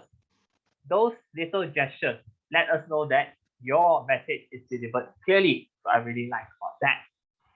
Just like how Dumbledore mentors Harry to become a magnificent wizard, I hope that my evaluation in points of improvement can help you to be a better speaker. First thing is also body gestures. It's not just about your hands that you need to look into, it's also in terms of your body. And I noticed that when you deliver your speech, you tend to move side to side. This is what is called the Toastmaster shuffle, where we move without purpose. When you move across the stage, it must be purposeful. Whether it's talking about points or a timeline, the way you move your body tells a lot. So stand rooted on the stage and deliver with purpose. Second thing is about your voice. I like that you increase your volume and your rate when you deliver a speech, but I find it is a bit too fast in terms of your pacing. So you need to slow down the word count so that you can deliver a speech in a slow manner. My challenge to you is to find your own delivery style. As a beginner, you emulate others when you deliver speeches. But as you go higher up into the next level, you need to find your own style of speaking. So challenge yourself. Work on your vocal variety and your body language. Great job on organizing your speech, and you are definitely a great wizard. Back to you, Mr. General Evaluator. Thank you so much, Kamun. Let's give it up for him. That was a very clear and concise feedback. Thank you for that. Now I'd like to call the second speaker's evaluator. Could I invite Toastmaster Shandice Wong, please? Yes, thank you, General Evaluator. Now, first of all, I would like to congratulate Sean for delivering such stupendous and spectacular speech for us. Now, ladies and gentlemen, the most impressive part of Sean's speech was he brought up his story by sharing us 3 stories from 3 magicians to fight against COVID, to heal cancer, and monitor environment pollutions. Now, which this content is very relatable to our current situation, which I love how informative it is. Now, to be honest, by listening to your speech, I really gained a lot. Now, Sean, I like how you deliver your speech with loud and clear voice. And your pacing is good and with great pauses as well. Now, not only that, your vocabulary is rich. Now, here are my humble suggestions that you maybe improve on your next speech. I would like to suggest you, perhaps you may be standing up or instead of sitting down, because you see, when you're sitting down, we barely see your body language, which included hand gestures and body movements. By sitting down, you easily lose your audience attention. So I would like to suggest you to stand up so you can get your audience attention easily. Now, moving on to, I would like to suggest you is your eyes contact. Now, I realized that throughout the whole speech, your eyes wasn't looking at the pinhole all the time. Now, I would like to suggest you in your next speech, perhaps you can look at the pinhole. By doing this, you can get your audience attention easily. And last but not least, all in all, congrats to you, Sean. You have delivered a spectacular and magnificent speech. And I'm really thankful that Toastmasters Club for having me here. Thanks for TME Lucy for having me. And I'm considering coming back to your club again. Thank you, and back to you. Thank you, Shandice. Let's give it up for her. That was a fun and great evaluation as well. Thank you. Now, I would like to invite the third speaker evaluation.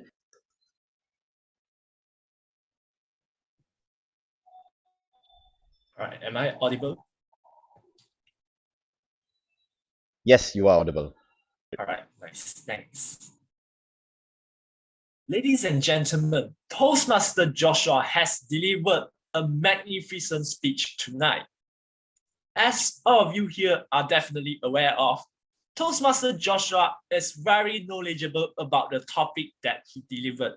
You see, he provided a very in-depth analysis of his favorite superheroes, and as people who are not so keen of superheroes, we could definitely follow what he shared, and it is great for us.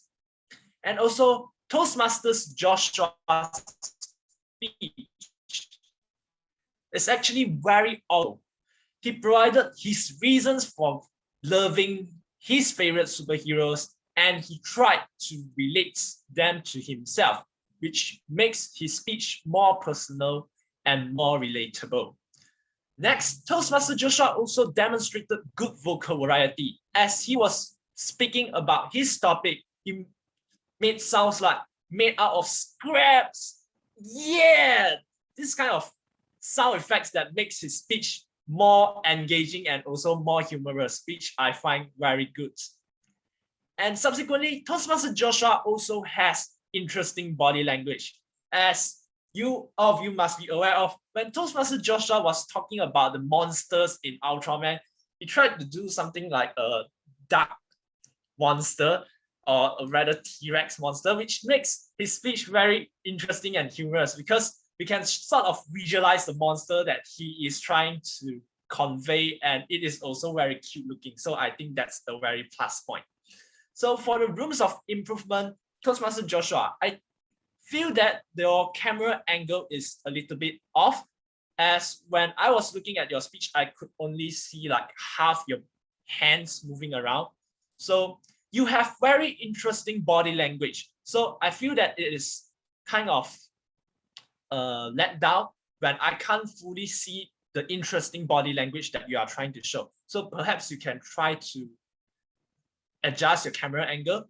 And also, I feel that it is better if you remove your virtual background, because some of your body language, or rather your hands, is interrupted by the virtual background, whereby it crops your hand accidentally. So it kind of hides your body movement.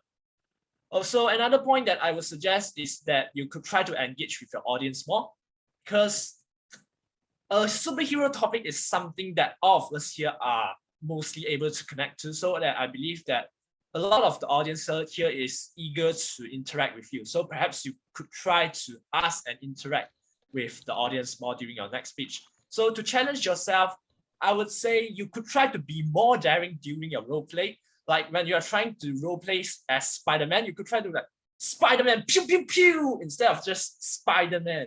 So that will be able to make your speech more hyperbolic and definitely more humorous and engaging. So all in all, I think that this is a very great speech. Work on your body language and engage with your audience more, and I believe that you'll be able to provide a better speech in no time. And that's all from me. Back to you. Thank you, Toastmaster Goy. Now, could I invite the fourth speech evaluator, Toastmaster, let me just get your name right, 𝐸𝐸. Toastmaster 𝐸𝐸, over to you. Thank you, Darshan, for the introduction. So tonight I have the chance of like evaluating Minkam. I think this is the first time I evaluate you. So your task for tonight is to express yourself in a verbal and non-verbal gestures to attract us in your speech. In your speech, the main core topic was time management. And you give us 3 wonderful tips, which is number 1, put notifications on your messages so that you know which is the important ones to answer and everything. So that's how I know that you are ignoring my messages. Number 2, use one device for one purpose. And also number 3, use big clocks to show time so that you're aware of the time. But I like that you have give us a lot of insights, and also you had a very good usage of language. And also I saw that you use the socks as a metaphor of juggling with the tasks and also with the things that you have. And I really agree with you that being a student is a very hard work, especially when you as an overachiever wants to achieve a lot of things in a very short time. The gestures used, the verbal gestures, the hand gestures were on par with your speech, but you still need to remember that you need to frame yourself in the camera, in the stage properly. Because like I think like most of the time, right, I need to see like half of your body and your hands sometimes disappear from the screen, which is a bit hard to do because like we're doing a per Zoom, but I'm sure that as a student, you have really mastered that art. And also you need to improve in one more aspect, which is your facial and your voice. Because there's a lot of times when you were giving jokes, but it was like,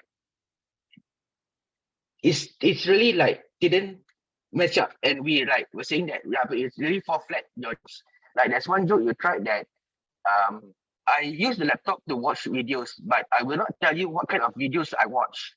Then it's like really like you're really flat. So like there's no humor or joke related, and then like we really like was wondering, is it just a statement or is it you're trying to make a joke? So maybe like you can see that I use my laptop to watch videos, but the videos that I watch will not be mentioned.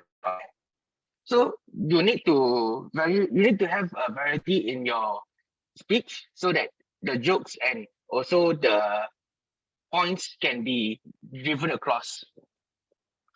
And also, and then you have to remember that, besides hand gestures, your face and also your voice is a part of the speech. So I hope that you improve in these areas in the future. And back to you, Darshan.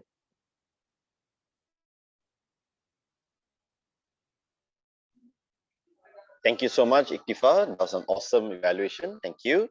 Now I'd like to just ask for the Zoom master to launch the poll so we can vote for the best evaluator, please. All right, everybody, please vote. Oh wait, I forgot about Istifa. Let me just relaunch the poll for a bit. Sure, thank Okay, you. please continue your flow by launching the poll. All right. All right, cool. Thanks for that. All right, now I'd like to move on to the technical role player reports. Could I first call up the grammarian for her report? Could I invite Toastmaster Elaine Fu, please? Okay, thank you, General Evaluator. I hope everyone can view my screen. So now I'm going to give upon my grammarian report. So first of all, I would like to congratulate most of you who actually used the word of the day, which is magnificent. From Sterling, Mubarak, Kuimin, Minkang, Darshan, Shanice, and Goy using the word of the day once, and Sean King using twice. Following, there's our report on the good selection of words, feeling ambiguous, gaze intensify, life flashed before my eyes. This one is referring to suddenly remember many events from your life because you're in great danger. And moving on, act like a complete lunatic.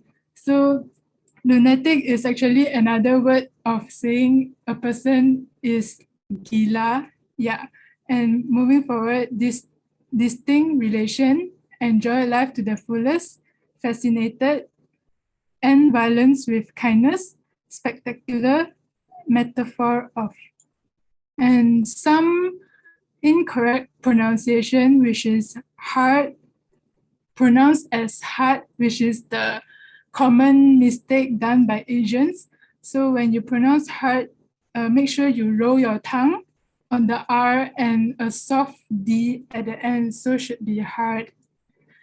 Own as own, and we actually don't emphasize much on the W, so should be own when your two lips should be rounded. Purpose should be just purpose without the R, because some people pronounce it as purpose. And following, like should be having a soft K at the back, which is like, not like. And lastly, this one is the most common Asian mistakes, which is think with the TH sound, not a hard T at the beginning. So should be think or thing. Moving forward is the grammar error, which is I bring you to massage should be I shall bring you for a massage.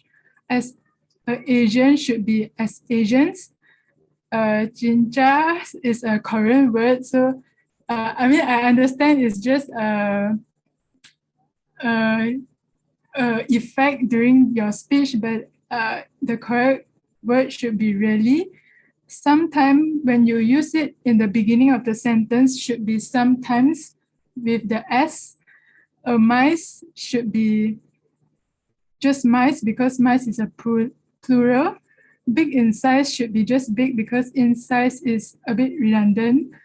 Focus at the camera should be focus on the camera. Flying color should be flying colors with the S at the end.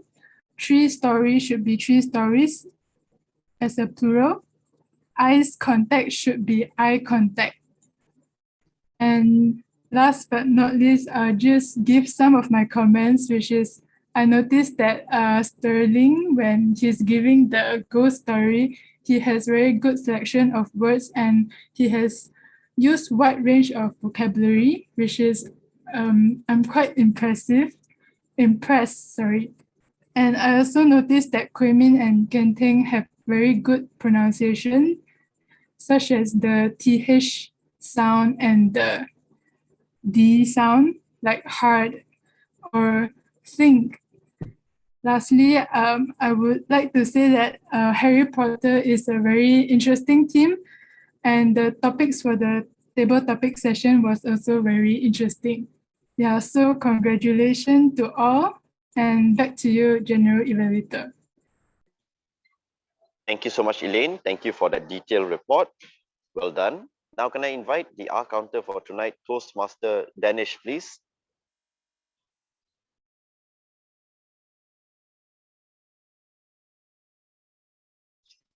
All right, just give me a moment. Let me share my screen. I have to share my screen. I see my screen. Yes. All right, thank you, everyone. Now, I'm sure everyone is eager to know how they performed today.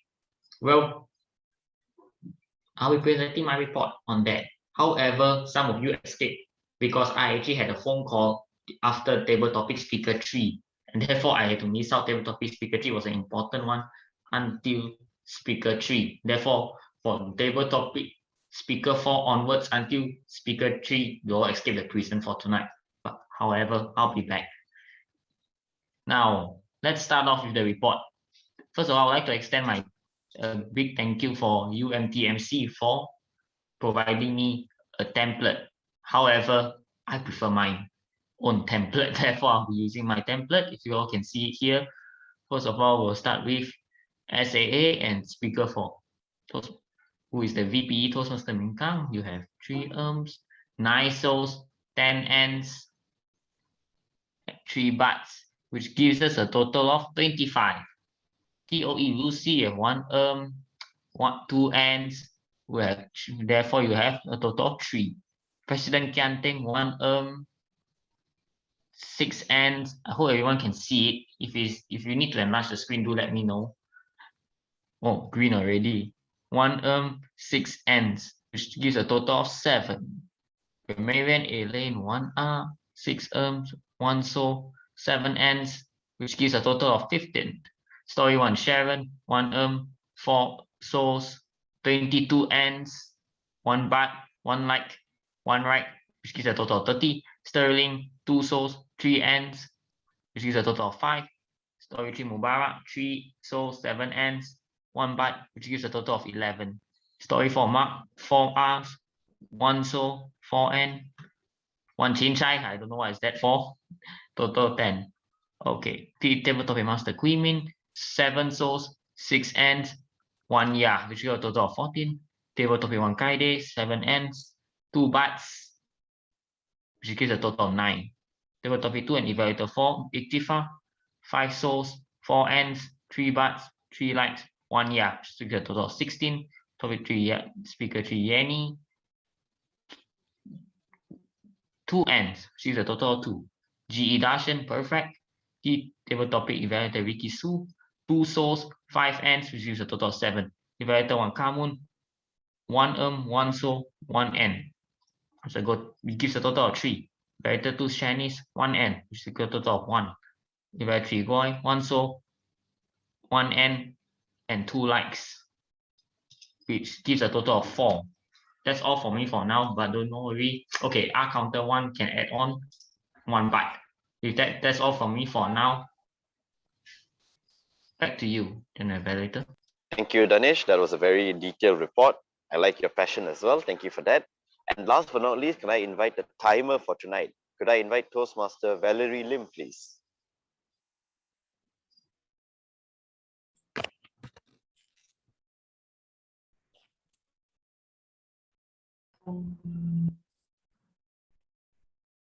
Thank you, General Evaluator. Everyone have presented their magnificent speeches, and now it's time for me to present my timer's report. Before I do that, please allow me to share my screen for a while. So for the meeting started at 7 p.m. and the break started at 7:56. For the opening session by Minkang, 𝐿𝐸, and President Kianting, the allocated time is 7 minutes. And you all took 5 minutes and 56 seconds. For Toastmaster of Evening, 𝐿𝐸, the allocated time is 4 minutes and you took 1 minute and 50 seconds. Grammarian Elaine Fu, your allocated time is 2 minutes and you took 39 seconds. Table topic session started at 7:34 and ended at 7:54. The total time taken is 20 minutes. For Grammarian Report by Elaine, she took 4 minutes and 29 seconds just now. And for the 𝐸 report by Danish, he took 3 minutes and 2 seconds. I will now move on to the story session speakers. Each speaker have 5 minutes to present their speech, to present their story. So for speaker 1, Sharon, she took 5 minutes and 10 seconds. Speaker 2, Sterling, he took 5 minutes and 8 seconds. Speaker 3, Frank, he took 5 minutes and 37 seconds. And lastly, Mark, he took 2 minutes and 13 seconds.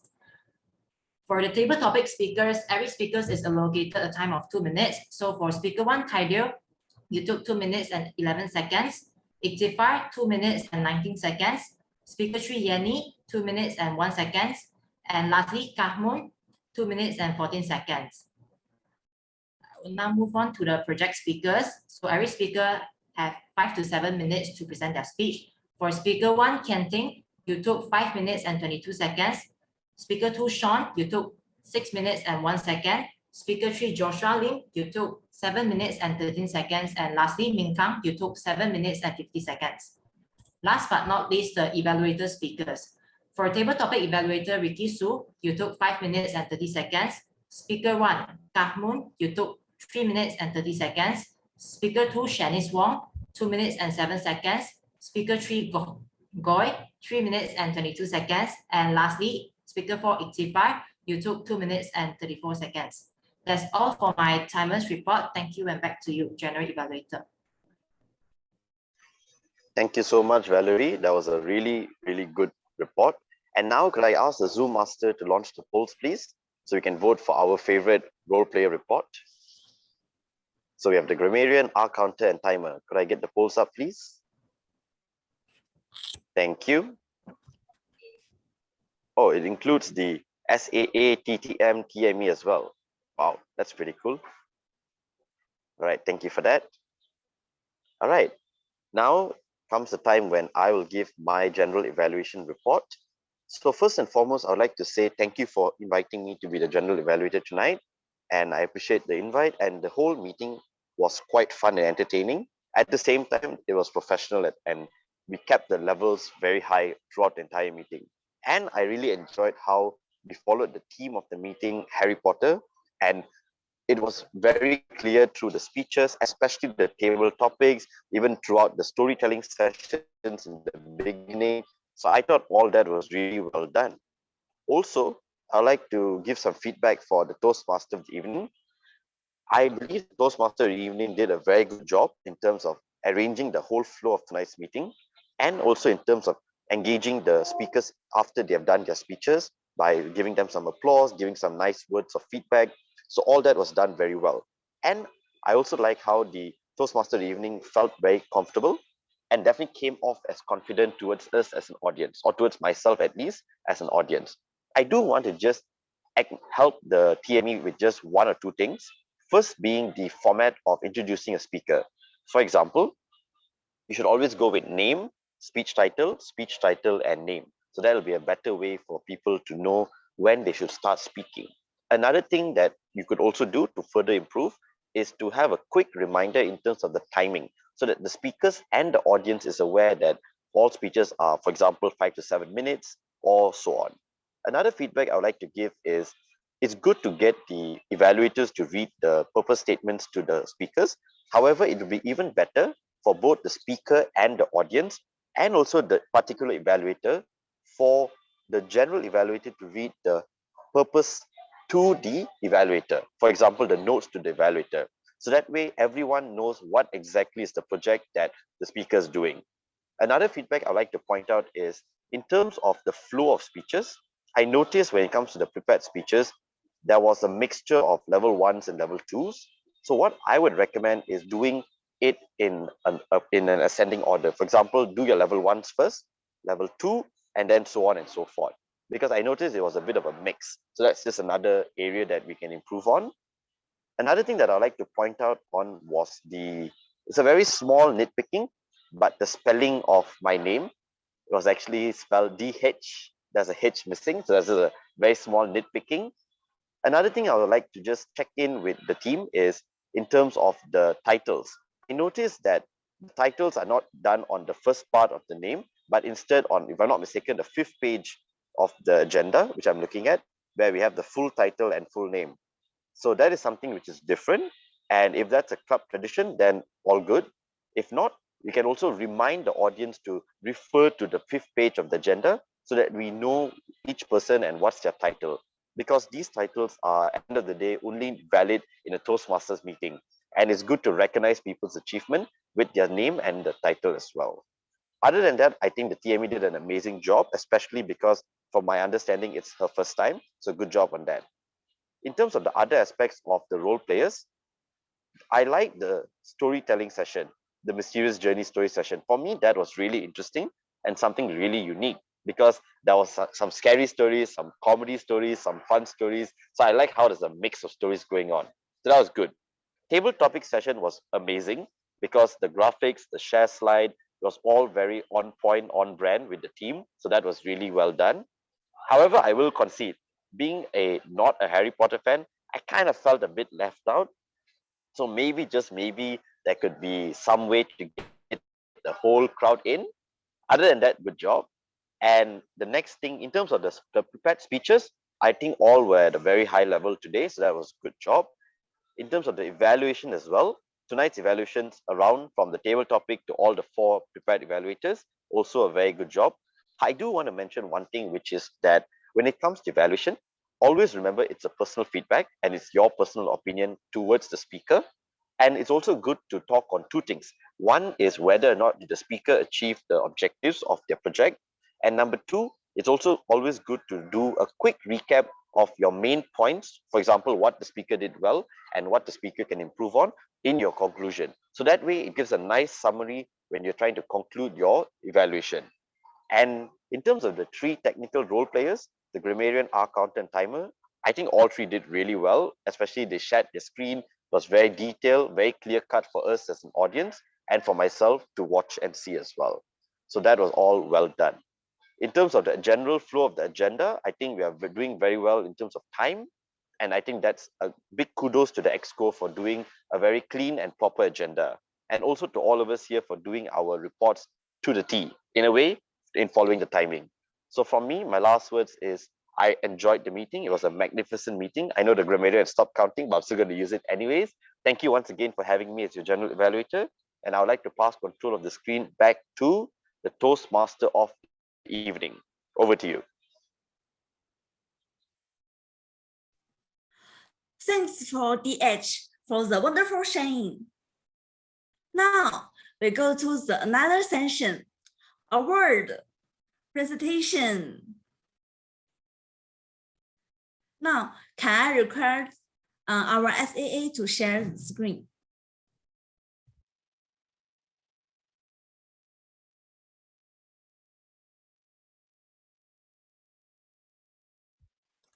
Okay, I don't remember again. How do I make it full screen? Can think? Sorry, Mingkang, anything? Yeah. How do I make it full screen? Oh, the 3 dot. 3 dot, yes. Click present. Okay, here we go. Yeah. Wow. Do you want to know who is the best speaker? Who is the best storyteller? Now, here you go. Let's press the table.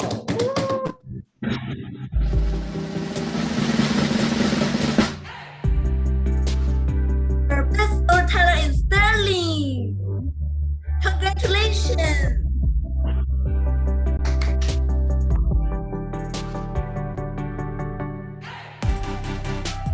Who is the best table topic speaker?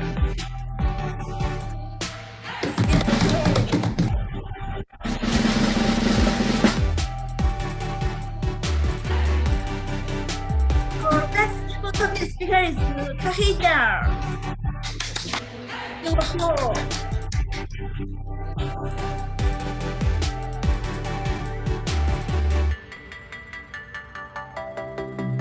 Who is the best prepared speech speaker?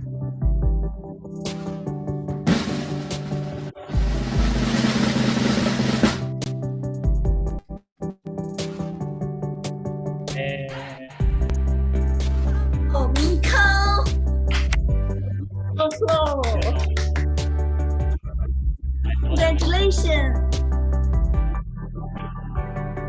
Who is the best speech evaluator?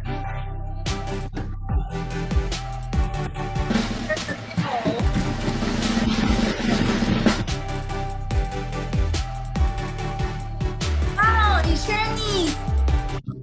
Congratulations! Thanks for coming to our club. Who is the best role player?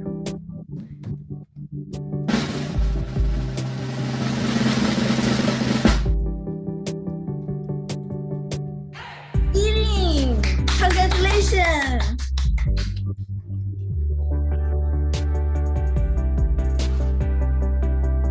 So we will appreciate 𝐑𝐞𝐿 to come to our UMTMC. Thank you. For coming to our club, be our general evaluator. Thank you so much. It's our honor.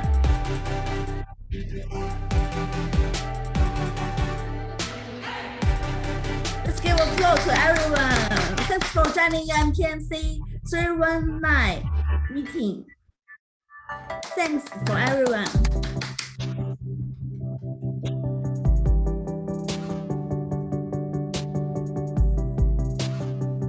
And we also thanks for Mark.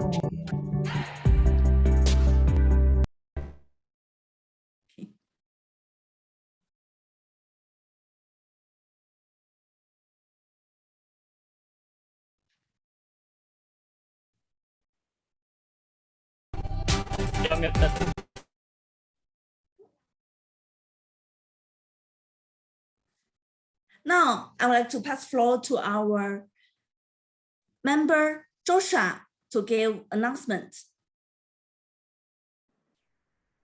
Hi guys, can you hear me? It's yours.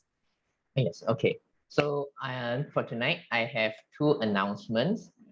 The first announcement is that University of Malaya Toastmasters Club will be having our international speech and evaluation contest on the 12th of December 2021, which is a Sunday at 7 p.m. So right now we are looking for role players such as chief judge, ballot counters, SAA, and contest Toastmasters. If any members in UMTMC are interested to be a role player, feel free to text me a message, or if any of the guests here from other clubs, you would like to be a role player as well, you can also text me. Or if you guys have anyone to recommend to me, you can text me as well.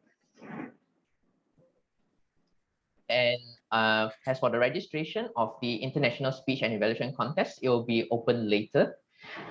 And if anyone wish to join the competition, you can read through the contest rulebook in the Toastmasters website, toastmasters.org, to check your eligibility, and you can also read through the rulebook. Next, for my second announcement is that UMTMC will also be having another workshop on the 28th of November 2021, which will be hosted by distinguished Toastmaster John Tan. Due to the first workshop being such a success, we invited him again to give another inspirational workshop. So if you guys are interested to join, follow up on our social media page. We will update you guys more about the workshop in the coming future, but do remember the date, 28th of November 2021. It will be split into two sessions, morning and afternoon. So if you're interested, you stay tuned to our social media page, and perhaps one day we will send out the registration form as well. And that is all from me. Thank you. Back to you, Toastmaster of the evening. Thank you, Joshua. Now, I would like to pass floor to our UMTMC President, Kenting, to give closing speech. The floor is yours. Thank you, Toastmaster of the evening, Lucy. And just before my closing speech, I want to add on one announcement. So if any of you guests here is actually a new student to University of Malaya, University of Malaya Toastmaster Club will have its own online booth during the MHS, the Minggu Haluan Siswa, on the 13th of October from 10 a.m. morning to 3 p.m. in the afternoon. If you have any membership inquiries or anything related to Toastmaster that you want to ask us, you can drop by our online booth on 13th of October, which is next Wednesday. Yeah, feel free to drop by to ask us any question. Now to the closing address. Toastmaster and guests, thank you for joining today's meeting. I was blown away by the meeting today. Meeting 319 is such a success. It is such an amazing time for me. The session's amazing, the speakers are energetic, and the role player are simply fantastic. Thank you to external guest speakers and evaluators, Toastmaster Darshan, Toastmaster Sharon, Toastmaster Mark, Toastmaster Frank, Toastmaster Shanice, Toastmaster Danish, Toastmaster Valerie, Toastmaster Sterling, Toastmaster Ricky Sue for joining today's meeting. And a great thanks to our Toastmaster of the evening, Lucy, and our Vice President Education, Toastmaster Min Kang, to help to organize today's meeting. Great job and congratulations for pulling off the meeting successfully. Thank you, my fellow role players and speakers from our club. You are the backbone of today's meeting to make the meeting run smoothly. And finally, thank you all the guests, students, and Toastmaster for joining today's meeting. You make today's meeting possible. And as the saying goes, every beginning has an end. That's it for today's meeting, which is on 9/22, and I'm signing off. Thank you everyone for joining us today, and have a good night.